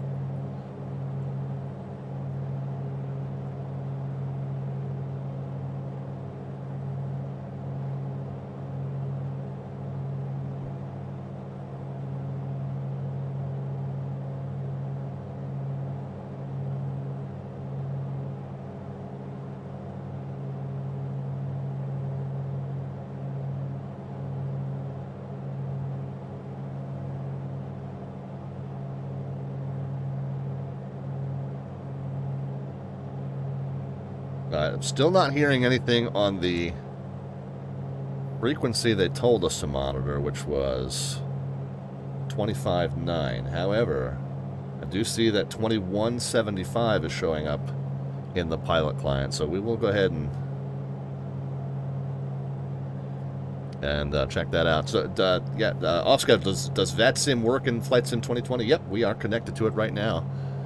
We had switched off of the center frequency. We're not in any kind of controlled airspace. We're in echo airspace here, so we're monitoring the Fisk ATIS frequency that was given in the event notes. But now it looks like 2175 is coming in, so we'll just switch over and just see what we see on there, see what we hear on 2175. But yeah, we're doing this on VATSIM today, off schedule.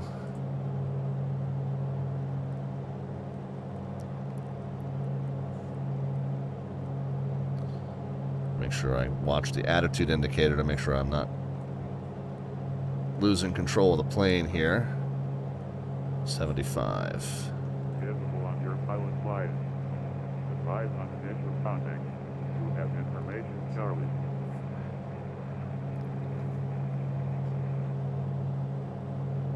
Listen, REGL Airport Base information, Charlie. 16530. West 060 and 5. Visibility 10. Sky clear below 12,000. Temperature 26. 2.16. Altimeter 3026. Area navigation or border runway 9er approach and use. VFR arrival procedure and inspect. Green Lake transition and use. Runway 9er. 36 left and 36 right and use. Pages 12 and 15 in Snowden. Monitor Oshkosh approach control frequency 120.7 per runway, time and frequency. Oshkosh Tower will assign runway 36 left or runway 36 right. Departure runway 9er and 36 left. VFR departure follows notes of the runway. Do not contact ground control for taxi. VFR aircraft departure runway 9er. Monitor Oshkosh Tower frequency 128.75 for departure instruction.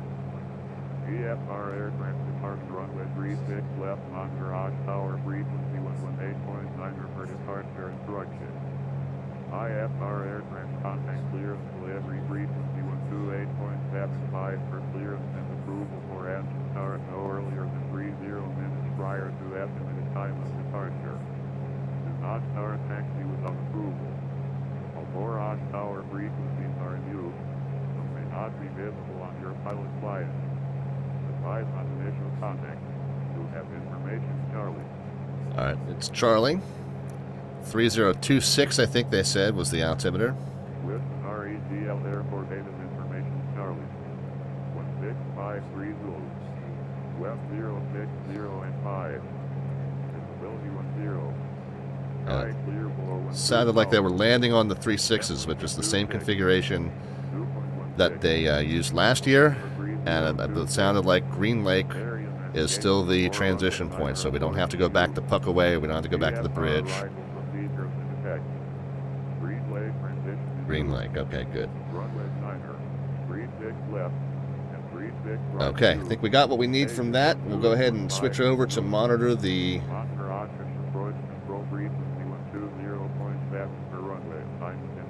120.7 is what I just said.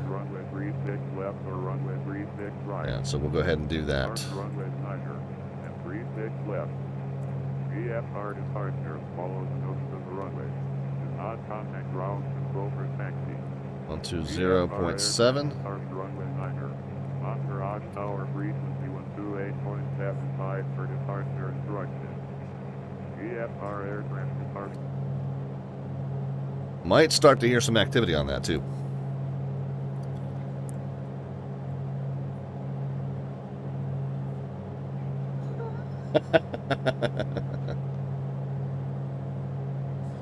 Off schedule says one night one of his other airline pilots imitated that computer voice perfectly, did all of his radio calls mimicking it. That's awesome. Parking brake is with us. How are you?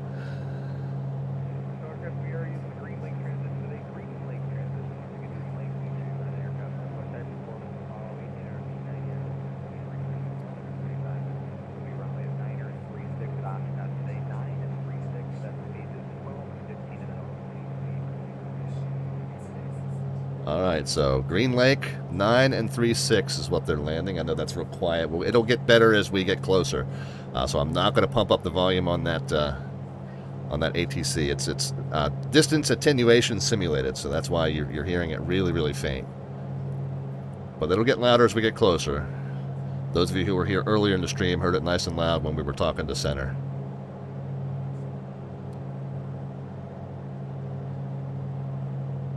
But let's re-ascertain our position.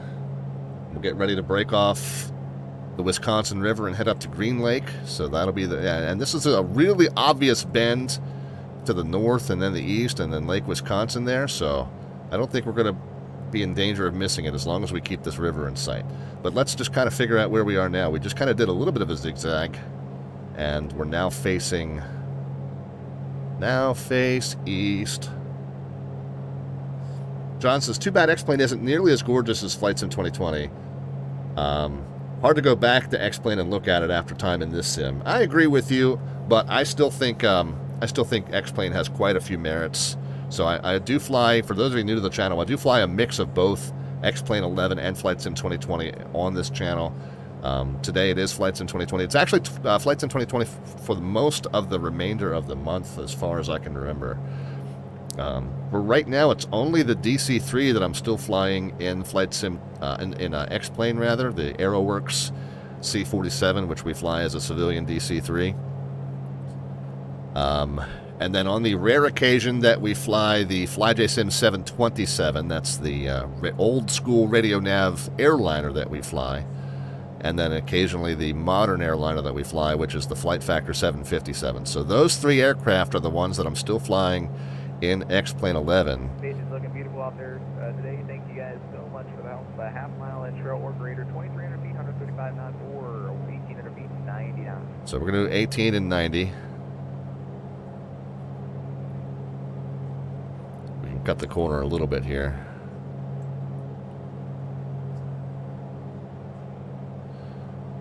But yeah, here's the part where it zigzags north and then suddenly to the northeast. So I think this is really coming up. This is probably the town of Prairie du Chen right here along the river to our west. If I were to look down, yeah, I think this is what we're over top of right now. That is my guess.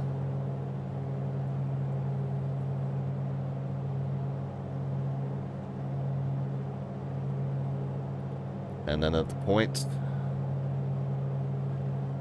is it true that there is an X-Plane 12 coming out? So Austin Myers has confirmed that they are working on it, but they haven't discussed a timeline for it.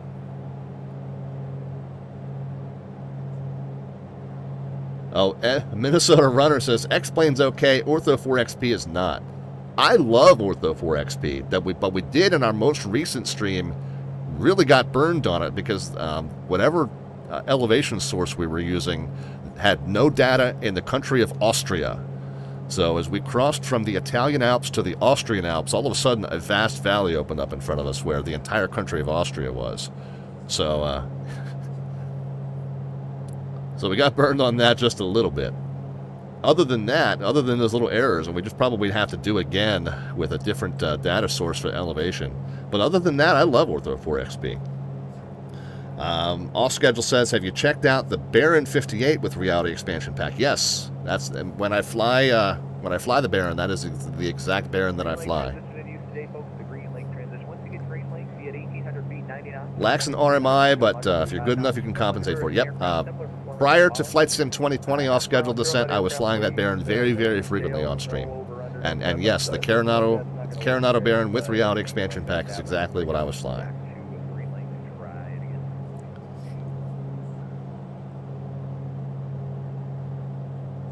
Alright, so I think we're coming up over Lake Wisconsin here. Got a highway 1/2 mile southwest of this structure. Over the lake. Okay, so we're going to join this part of the river that comes off the lake on a 050, and then pretty much stay on a 046, so pretty much a 050, all the way up to Green Lake. So 8 miles to that, and then 26 or 8 miles to that, so that's about 33 miles, so that'll be 11 minutes north of Wisconsin. We're turning about 3 miles a minute here, so 11 minutes north and east of Lake Wisconsin, we should see Green Lake up ahead.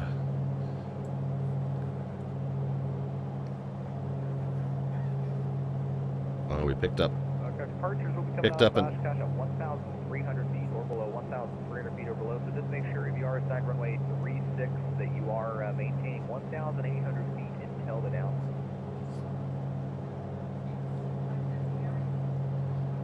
So coming off of that lake, yeah. So here's the section that basically starts at 050. So I'm gonna. Oh, and we just got the Oshkosh. Aircraft over Fisk, turn right. The November 774 trail length over Fisk, turn right. Just got the Oshkosh VOR in as well. So now we got just to the point where we're 59 miles from Oshkosh. Good. We were talking about that earlier. Oh, I still have some extra altitude. But when we get up over Green Lake, we're going to be descending down to 1,800, slowing to 90 knots.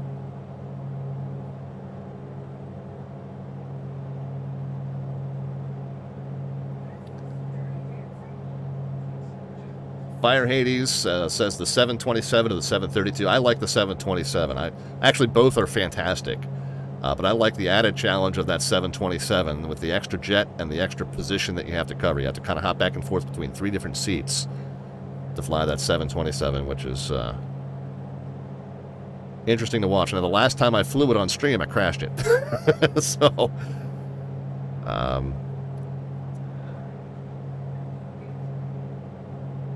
yeah, last time I flew it on stream, I crashed it coming into Oakland.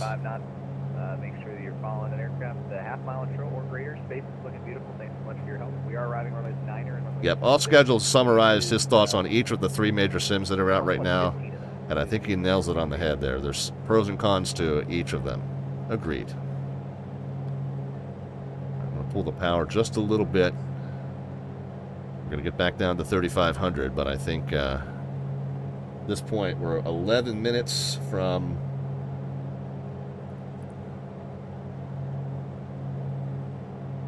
Green Lake, and we need to be down to 1,800 feet and 90 knots before proceeding north and east from Green Lake.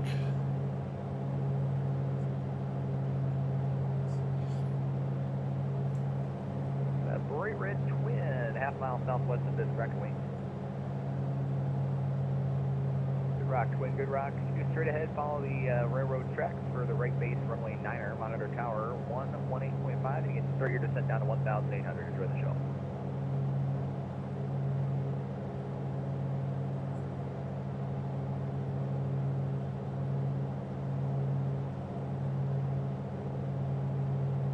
So the river's going to bend off to our left, and we're going to stay on basically a 050 to look for Green Lake up ahead.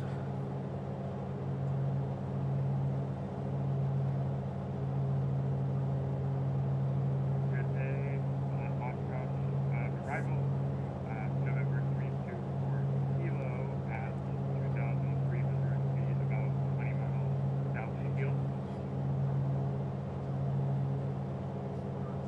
Number 824 kilo, it's Fisk Approach. You can just proceed to the southeast corner of Green Lake, follow the Green Lake transition.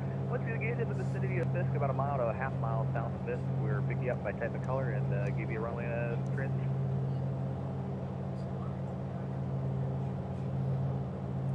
And just for points of clarification, guys, hopefully you're still hearing that ATC okay. The aircraft that called in 20 miles south and west, on this approach, guys, you really don't need to call them.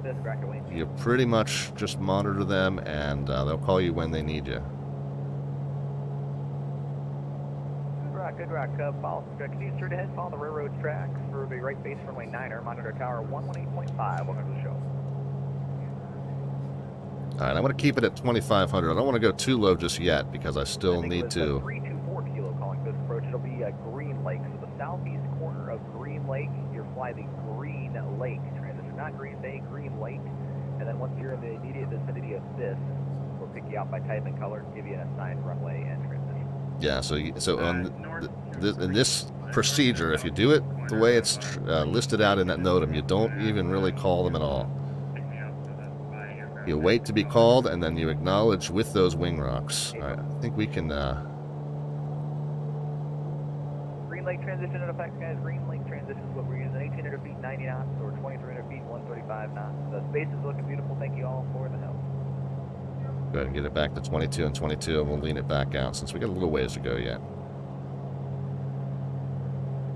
Got a white Cessna a half mile southwest of this record.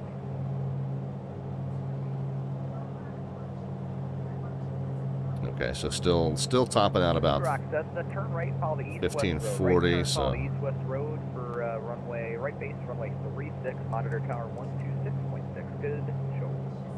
I verify that's a right base runway 36. November 8 Lima, airport. It'll be right base for 36. Right turn to follow the east-west road for runway 36. It'll be left base for runway 36. Left base 36.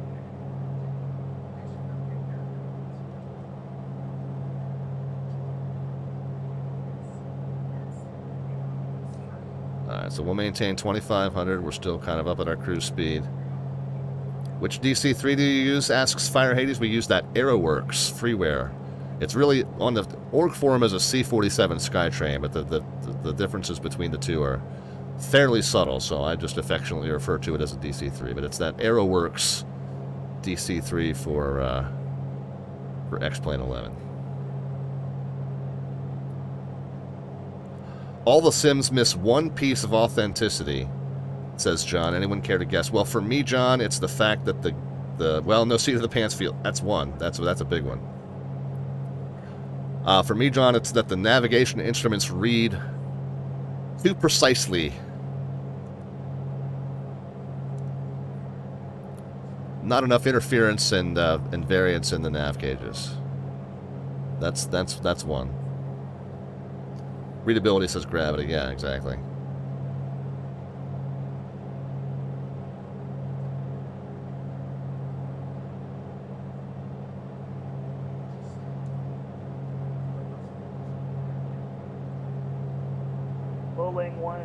Low wing, half mile southwest of this direct wing.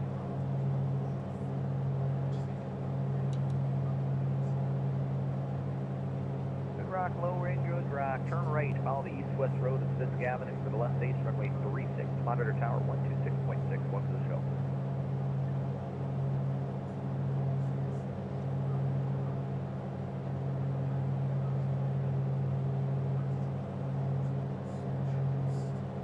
Okay, I see water up ahead.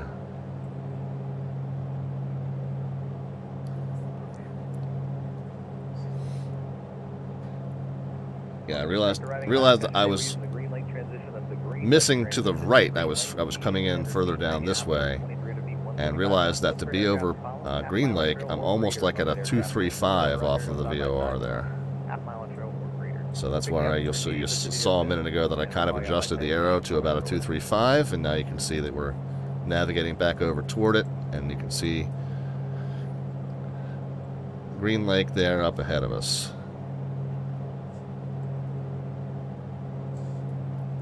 A black Bonanza, 1/2 mile southwest of this direct wing.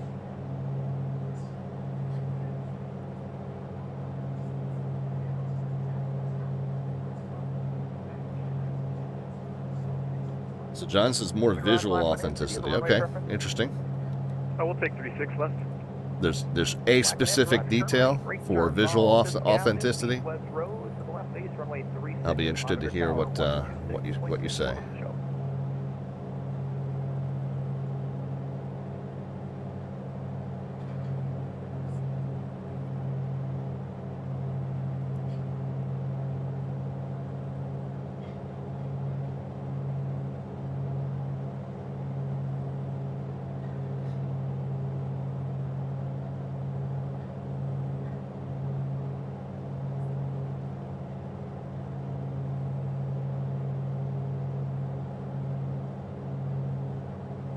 Oh, the TV and radio and communication towers that pepper the landscape. So there's an add-on called is it called I Love VFR or is it called We Love VFR?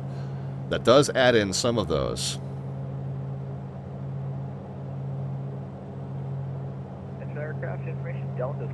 Oshkosh. Wind variable at 4, altimeter 3024. All right, 3024. So we'll knock it down a couple pegs there. To there, perhaps.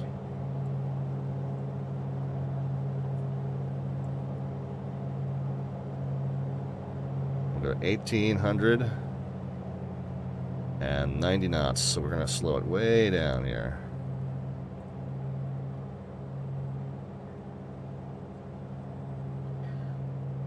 And we got to be really watching out for other planes, guys, because this is the point where you got to make sure you're following at least a half-mile in trail of the guy ahead of you. So keep your eyes open. We'll get to 1800. We'll slow it to 90 knots. Arrow 450 Foxtrot Lima is about 3 miles from the Green Lake transition, checking in. All right, there's About 18. half mile southwest of this correctly.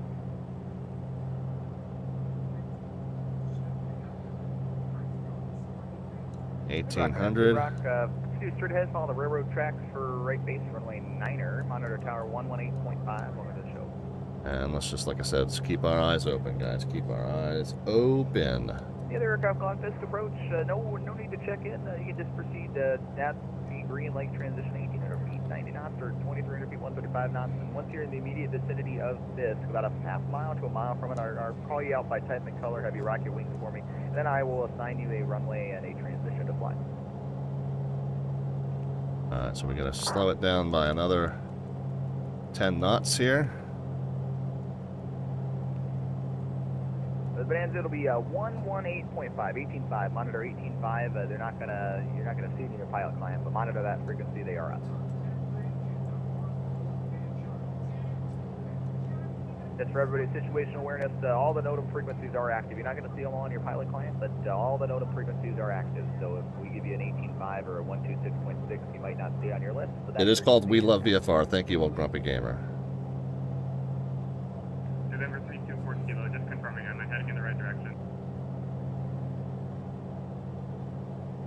November 324 Kilo, you should be going to the southwest corner of Green Lake. So here's your northbound now. It basically is about straight west from your position. So straight west, southwest corner of Green Lake.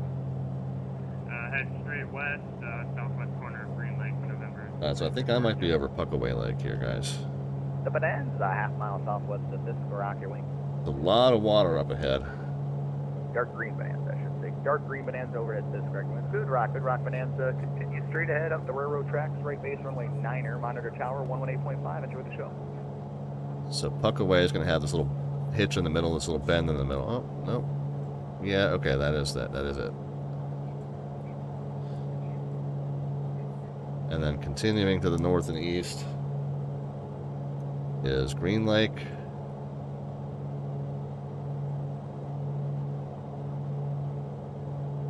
Zombie Undertaker's with us. Alright guys, this is where the arrival's going to get a little bit busy.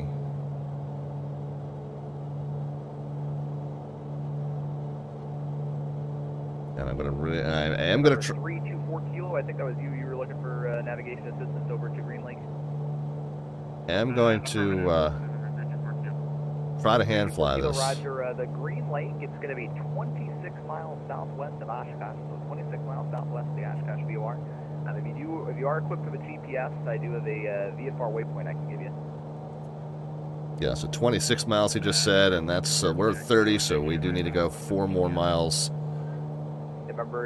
in toward Oshkosh in order to be over Green Lake. So I think that is the next lake up ahead. If you tune up the Oshkosh VOR, you want to be 26 miles southwest of Oshkosh.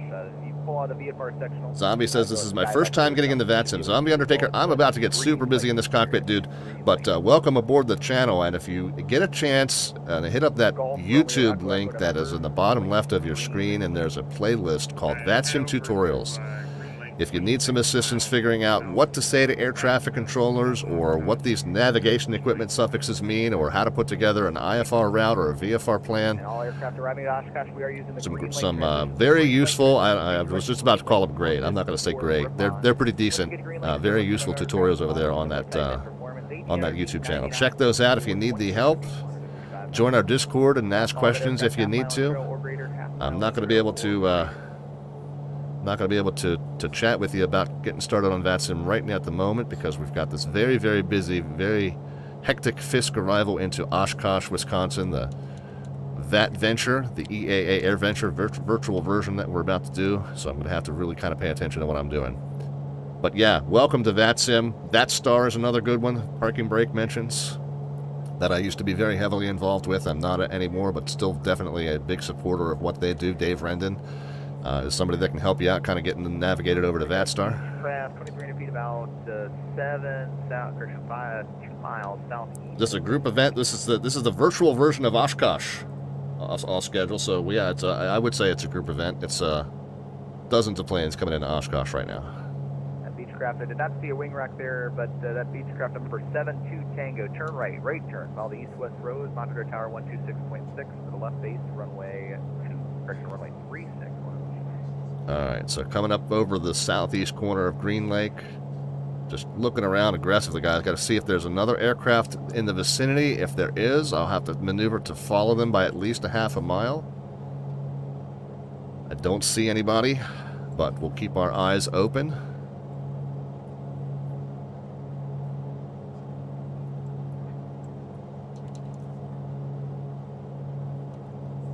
I've not yet heard anything, MN Runner. I've not yet heard anything about Xbox support for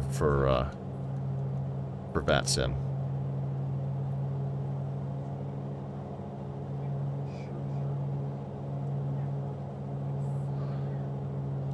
Alright, so we're at 1800. We're gonna try and get it slowed down to another 10 knots to about 90. Might even go ahead and get Flaps 1 out there.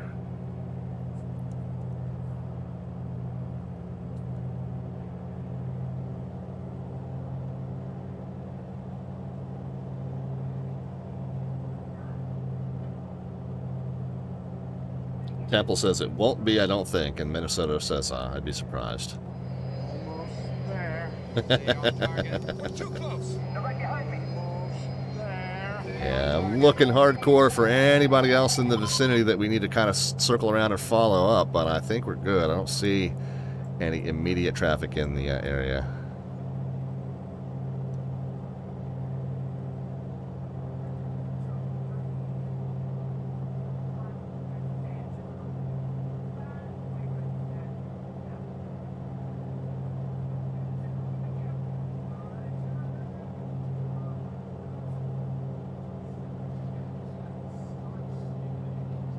Uh, 1800 and doing about 95.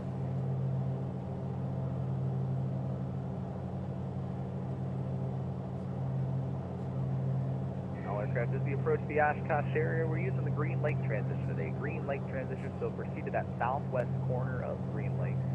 Then to Ripon, then to Fisk. In between Ripon and Fisk, just make sure you're directly over the top of those railroad tracks. Please, 1,800 feet, 90 knots, or 2,300 feet, 135 knots.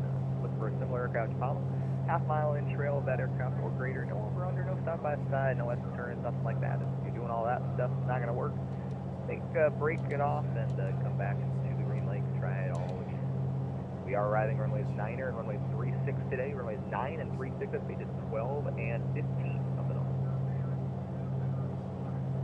Alright, so Green Lake to Ripon is about a 075.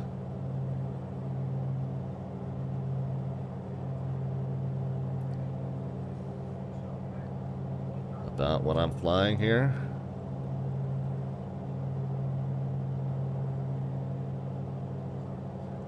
Is the town of Ripon further up?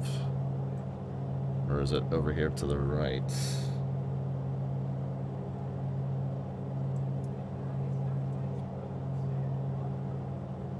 Well, what I'm following over here to the right is going very much eastbound, so I think I need to be in this direction off the top end of the lake looking for the town. I'm going to sit up just a touch higher in the plane. So that might be the town there.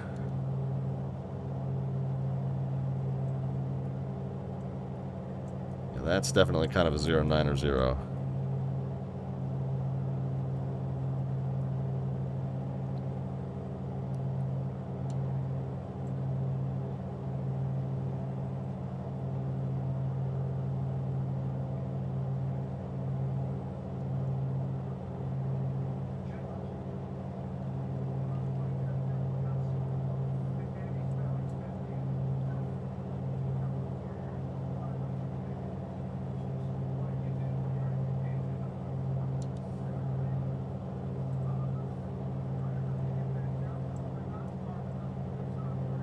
Is there another lake ahead to our left?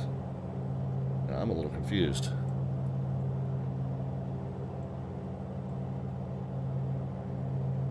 Or is this what we're supposed to follow? Those aircraft just joining us. Green Lake transitioning you today to Green Lake transition. Once we get down to that southwest corner of Green Lake, those aircraft the following 90 knots. Agent Bravo 7's checking in. I'm just trying to figure out. I felt like I was on Green Lake,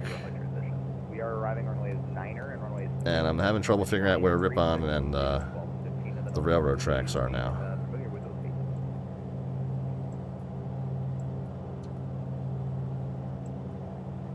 I wouldn't say I got lost, but north and east of the lake, I haven't quite seen the railroad, the town and the railroad tracks just yet.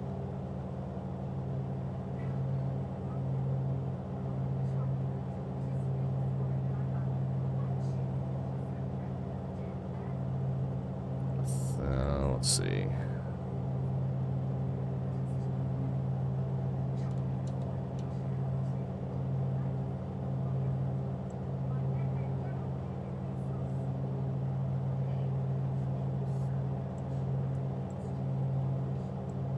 So if we need to break off and circle back to the lake, we can do that. Sea Stands is with us.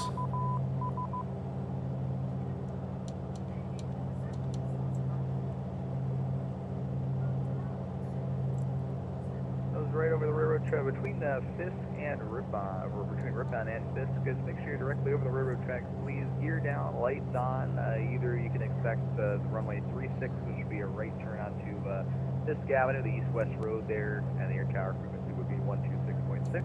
Otherwise, I can also give you runway 9er, which would be just follow straight ahead on the railroad tracks for the right base for runway 9er, and that tower frequency is 118.5. When you are in the immediate vicinity of Fisk, I'll call you out by type and color, give you a transition and a runway to expect.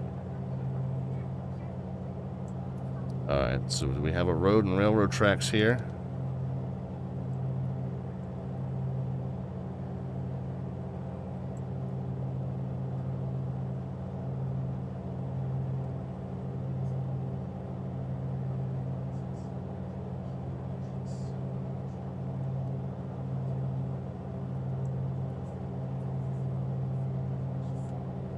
And there is a little bit of a bend in the tracks too. So that might be this. Approach, Cessna 0 Victor Mike with you. I just came back from being AMK. Milwaukee Approach told me to head down to the aircraft. Alright, we need to be End of the lake. I'm on the heading of 260. The Conga still there?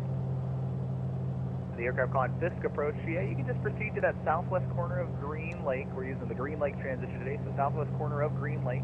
Once you're there, you're going to head to Ripon and then to Fisk. Be at 1,800 feet, 90 knots, or 2,300 feet, 135 knots. I feel like this is the railroad tracks, guys. Vicinity of Fisk, give you a runway and a transition to fly. Sounds great. See you there. So let's get back to we are down on to pages 12 and 15 of the NOTAM. 1,890 knots. 9 and 36, 12 and 15 of the NOTAM. So let's get back down on that. I feel like this is it now. Doesn't look very railroady, no, but it's in the direction that it should be, and it kind of has the bend that it should.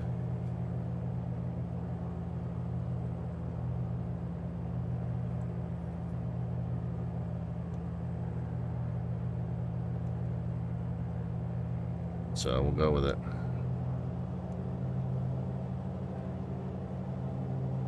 Defective Crayon just popped in. He Blue said, Archer, half mile southwest of this, track your wing.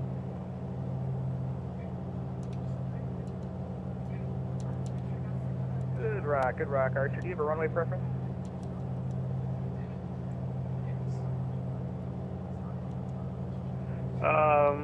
Runway 9 would be fine if that works. White Blue Archer, roger. Fly straight ahead, follow the railroad tracks to the right base, runway 9er, monitor tower 118.5, over to Oshkosh. Roger, 118.5, and we'll go in for runway 9. Thank you. okay, yeah, I think we've got it, guys. This is the little bend in the tracks right over the town of, like, Pickett, I think it's called. So I think we're good. We're good with 1890 and hand flying. 24 kilo, normally go down all the way down to that corner, but you can turn it, just 1,800 feet, 90 knots, please. 1,800 feet, 90 knots, or 2,300, 135 knots. You can start looking for an aircraft. And you can turn it in a little bit early for 24 kilo. Alright, so I can turn it in 1,800 at 95 knots, and I'm 24 kilo. Yeah, we're 24 kilo, negative 1,800 feet, 90 knots. 1,800 feet and 90 knots. You're going to be looking for an aircraft to follow. 1,800 feet, 90 knots, and looking for an aircraft to follow, and I'm 24 kilo. Feeling good, guys. 1890, we got it pretty well dialed in.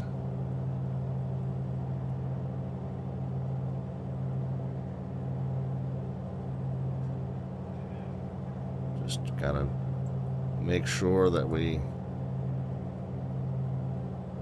November 24 kilo, I just wanted to verify, are you familiar with the NOTAM? Negative, I am not familiar with the NOTAM. November 24 kilo, roger. I'm going to send you a copy of the NOTAM. Definitely important that you know the procedures here, so this is going to be a little bit different for this event. Once you get I think that is a railroad track there. I need you directly over the railroad track, 1,800 feet, 90 knots the whole way. And then once you get in the immediate vicinity of Fisk, the town of Fisk, I'm going to give you a runway and a transition to fly. And then you're going to be monitoring a certain tower crew. They're going to give you a little more info once you get a little bit closer. So go over the, follow the town of Ripon and then follow directly over the railroad track, and then when I'm near the town of Fisk, you'll give me more, be on a frequency to get the runway, November 24 kilo. Okay, perfect.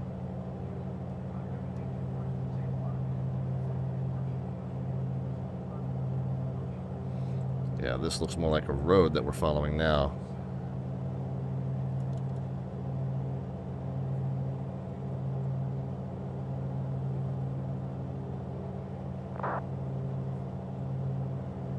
Number 24 kilo, so that just sending you a link to the NOTAM there.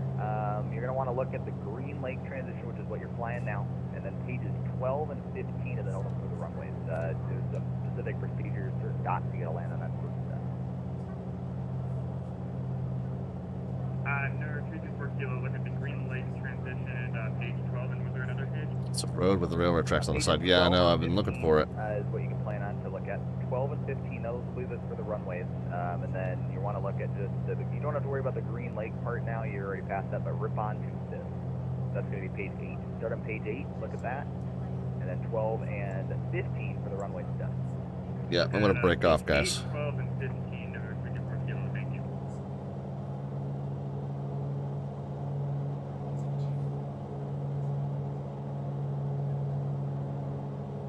Railroad tracks are dirt in Flight Sim 2020. Mooney, half mile southwest of this track. Alright, that might be us. We'll pretend it. But we also hit the ident button. Good rock, Mooney, good rock. Turn right, right turn, follow the east-west road for runway 36, monitor tower 126.6, welcome to the show. 26.6.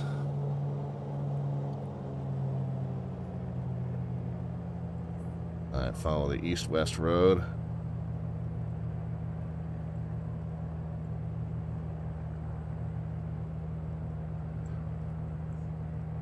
Aircraft as they approach the Oshkosh Air, for those of you joining with us, welcome. We will be doing the Green Lake transition today. Green Lake transition. Yeah, I think that might be the road. It was much easier in the X-plane to see the roads that they wanted you to follow. Minimum, or greater from another aircraft. 26.6. Let's get tuned into it.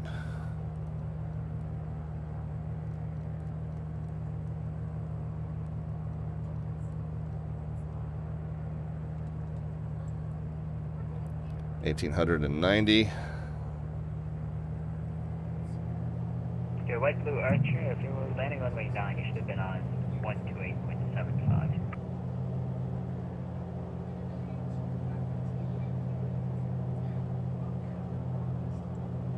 Yeah, I don't see the road. But an X-plane, I remember it was a really obvious east-west road. Even in the ortho scenery, it was pretty obvious.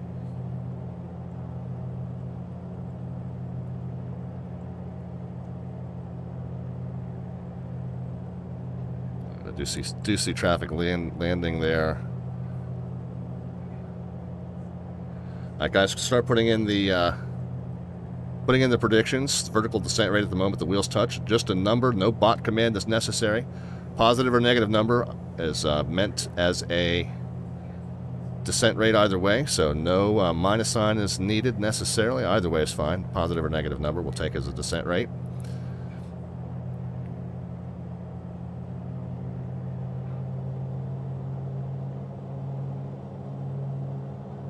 No bot command necessary. Left base runway 36, lock your wings. Do the real wing rock, and we'll hit the ident button as well. Blue White Mooney, thanks. Runway 36 left, clear to land. Yellow out to leader. Left on the yellow. Left on the yellow.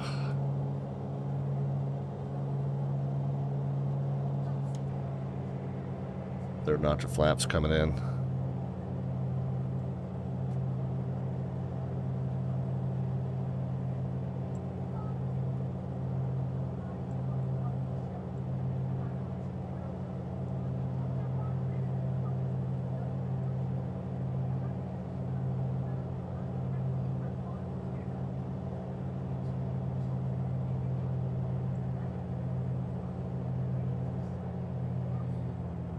We're at 80 knots now. We're going to aim for 75 on final, 70 over the numbers, or over the numbers necessarily, I don't know.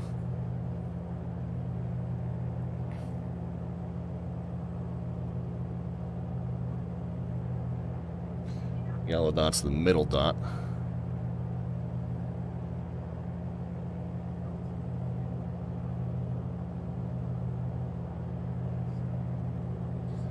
And left into the grass.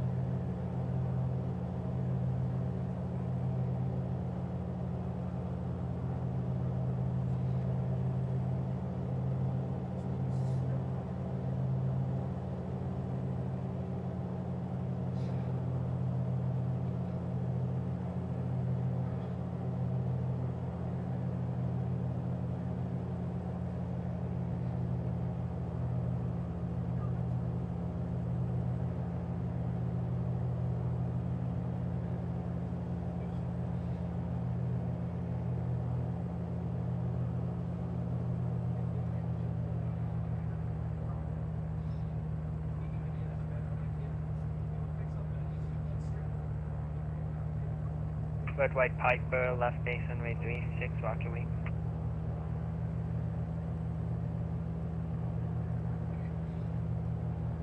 Red White Piper, thanks. Runway 36, right, clear to land, green square.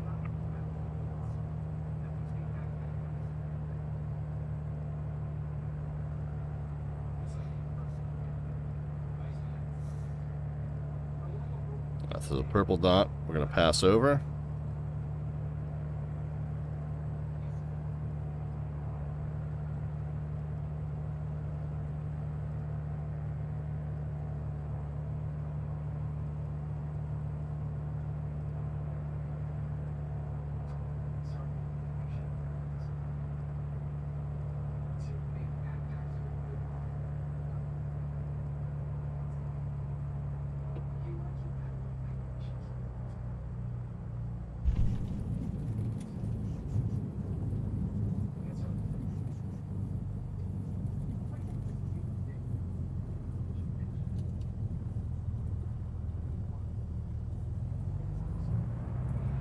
And left into the grass or hard surface.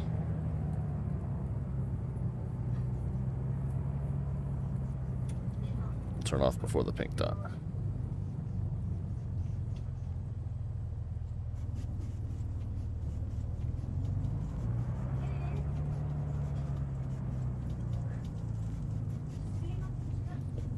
what I miss is the LP Nils scenery for X-Plane had the whole event in swing. Had all the aircraft parked in the grass and had, you know, marshalers and such.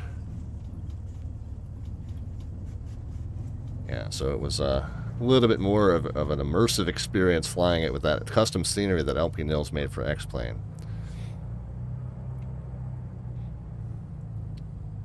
So yeah, 36 left to parking. It just says left into the grass or hard surface, left onto taxiway Papa, then right into the grass and taxi to parking. So that's kind of what we've more or less done. I'm going to kind of just make my way over to the center area. We'll park next to the airliner. There's Papa. Okay.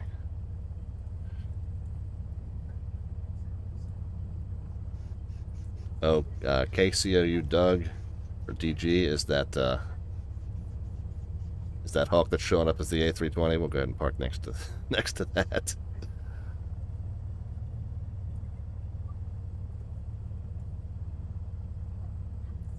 Yep. So we need somebody to do like full-blown event scenery for this, for Microsoft Flight Sim 2020. Let's just make sure we're not. Oh, and we're off the runway, by the way. We can go ahead and clean up. Let's go. Flaps stowed.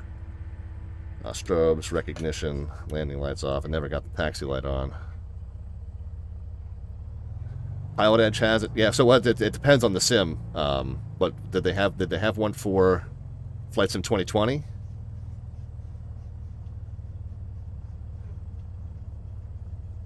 Did they? Oh, jealous. All right.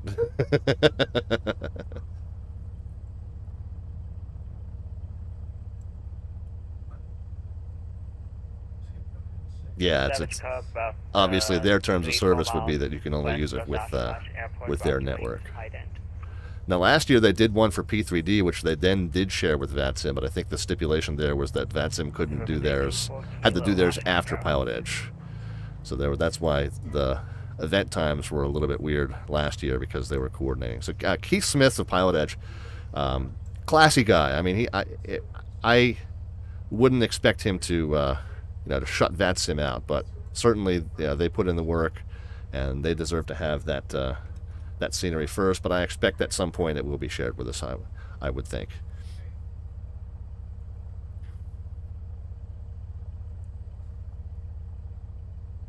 All right, guys. Well, let's figure out who our big winner was. I'll tell you what. Let me go ahead and shut the plane down first.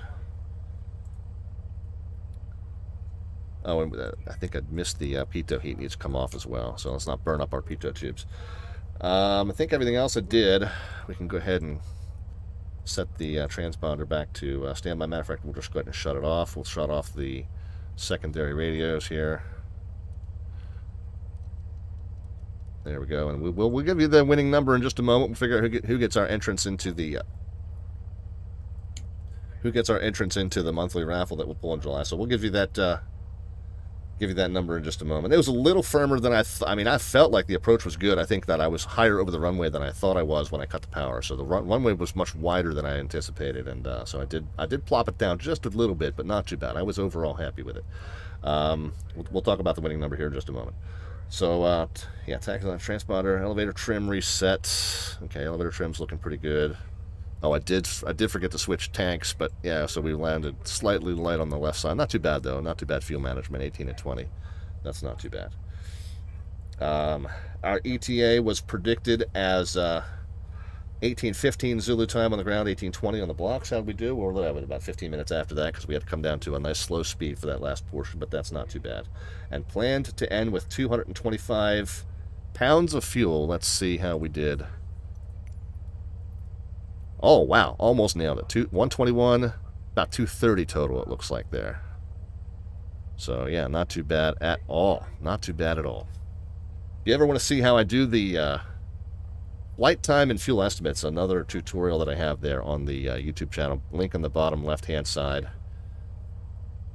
And you can see how I come up with my numbers rather than using a external planning tool like SimBrief or what have you. All right, let's get the plane shut down now. And we'll get a nice external view to go out on. And we'll go over the winning numbers and talk about what's coming up next on the stream. Let's go ahead. So you would ordinarily want to blip the magneto switch real quick just to make sure that that the switch does indeed cut power to the mags. That way you know you're not sitting on the ramp with live mags unintentionally, but this sim tends to bring up that stupid logbook when you do that. So we'll pretend that we have done that, and we've seen that the engine does blip momentarily, so we know that we do have a good ability to kill power to the magnetos. Now that we've done that, we'll go ahead and pull the mix. Yeah, now there's the stupid logbook thing. And prop lever can come down. We'll go ahead and turn the mags off for real. Get the rest of the lights off. Nav and beacon. And the alternator and battery off. Okay, I think that does it for us. Let's pop out of the plane, get a nice view of... see if we can get a view. Shows the call sign and the tower. There we go, there we go.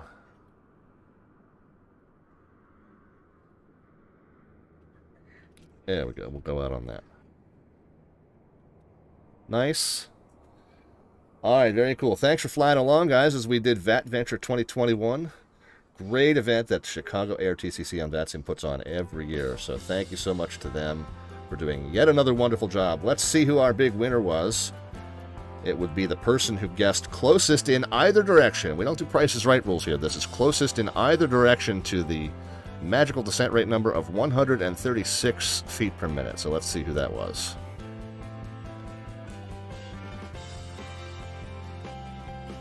$136. Predictions came in starting with 213, 98, 78, 72, 123 from Bansler looks like a good one.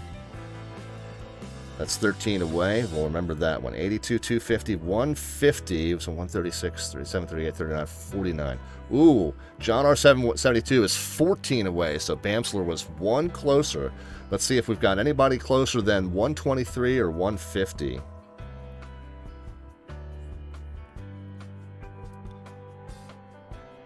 No, Grindelwald with 120. That's also very good.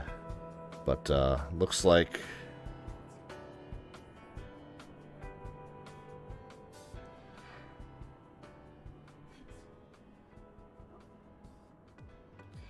yeah, looks like 123 is going to be the winner. Is that right? Guys, check me on that if I'm missing one. Definitely catch me. Bamsler looks like he's going to be the winner. Yell for me now if you think I've got that wrong. I think Bamsler's the closest at 13 away with the 123 off the 136 actual. So yell for me now if you think I've got that wrong. Let's just run through and say hi. I know a few of you stopped in with those predictions that I didn't get a chance to say hi to. Bamsler being one of them. Fordman, Bailey, Captain Corndog, Neil M. UK. Got one from Readability. I think we talked to Readability earlier. Ricky Bobby with one. Peter Mooney pops back in. And that Flight Sim dude says he was watching our arrival on his YouTube channel. Very cool, that Flight Sim dude. Hope that your flight went in okay as well. Know that you and Rob Valkyrie were ahead of me.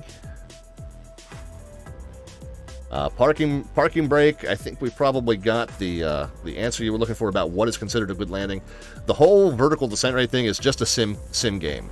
You really want to be on center line within the touchdown zone, at the right speed and the right configuration, and with minimal lateral loading on the gear. Those are the real criteria. And obviously not hard enough to break anything, but really doing that nice light soft touch is more of a sim game than a real world consideration. Off schedule descent, I'm sure.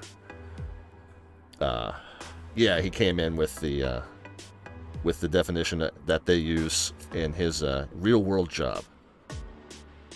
So yeah, a couple of you were talking about that scenery for Pilot Edge. So I would expect maybe Pilot Edge will share that with us after their event, because again, there is some cooperation between Pilot Edge and VATSIM. Keith Smith was the former air traffic manager of the Los Angeles ARTCC over here on VATSIM, and still very much a fan of the network. So I expect it'll be shared with us, but probably after their event is over. But Keith is a class act like that.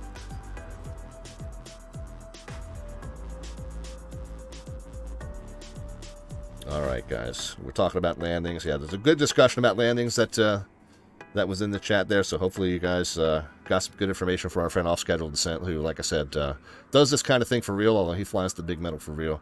B. Crockett said hi there towards the end. And who else? I hope I'm not missing anybody else. We're gonna. Oh, Rob on 920 TV was one of the ones talking about that pilot edge scenery. All right, very good, guys. I think I've caught the major highlights in the chat messages. If I missed anybody, if I missed saying hi to anybody, I do apologize. Not intentional, but just had my hands full and my attention full. But thank you all for flying along here on VATVenture 2021. Congrats to the Chicago ARTCC controllers. Oh, we got a nice conga line coming in now. Oh, Melvin Leroy's on his way in. Cool. We'll have to maybe, if he, hope he's streaming. If he's streaming, yeah, he is. We'll send you over to him so we can watch his. All right, guys. Well, my only my feedback from this event is that the scenery in this sim wasn't as clear-cut as the X-Plane scenery from last year, as far as following all the landmarks along the path from Ripon to Fisk and then Fisk to the transitions. So maybe there's a custom scenery somebody can put in that'll put in those landmarks too, or maybe I was just not seeing them. I don't know. Other than that, I thought it went pretty well, and yeah, so we're going to send you over to Melvin Leroy, guys. If you'd like this kind of flying here, this general aviation type flying, a lot of it in more vintage airplanes and such. LP Nils, KCOU, LP Nils, LPNILS. Search that up. If you search Oshkosh on the X-Plane.org forum, you'll find it. It's a very well done one with the event in full swing. He did a fantastic job. Yeah, so Grindelbot says VAT USA actually changed theirs timing to avoid conflict with SimVenture, which is the Pilot Edge one. Yes, indeed. So there is cooperation between the two networks, and like I said, Keith is a very classy guy in that regard. So long as they get to use their scenery, because they put in all the hard work to do it, but I'm sure they'll share it with us afterwards. All right, guys, we're going to send you over to Melvin Leroy, who looks like he's on the Fisk Arrival now. If you like this kind of flying, I'm sure you'll like his channel too. Tell him Slant Alpha sends lots of love. And enjoy his arrival. What does he fly? He's flying TBM. All right, the Hot Start TBM. So enjoy that stream. We'll catch you on the next one over here. Don't forget to join our Discord if you'd like. Follow us on Twitter or Facebook. Full show schedule is down there below the About tab, and also on our Facebook and our Discord. But the next one coming up on Monday, we're going to fly that PMDG DC-6 again for you on Monday, 7 p.m. Eastern Time, 2300 Zulu on Monday. That's tomorrow, in fact, right? Yep. So we will see you then. In the meantime, have a great rest of your weekend. Stay healthy and safe in your own adventures in the meantime, and send Melvin Leroy some love. We'll talk to you guys tomorrow.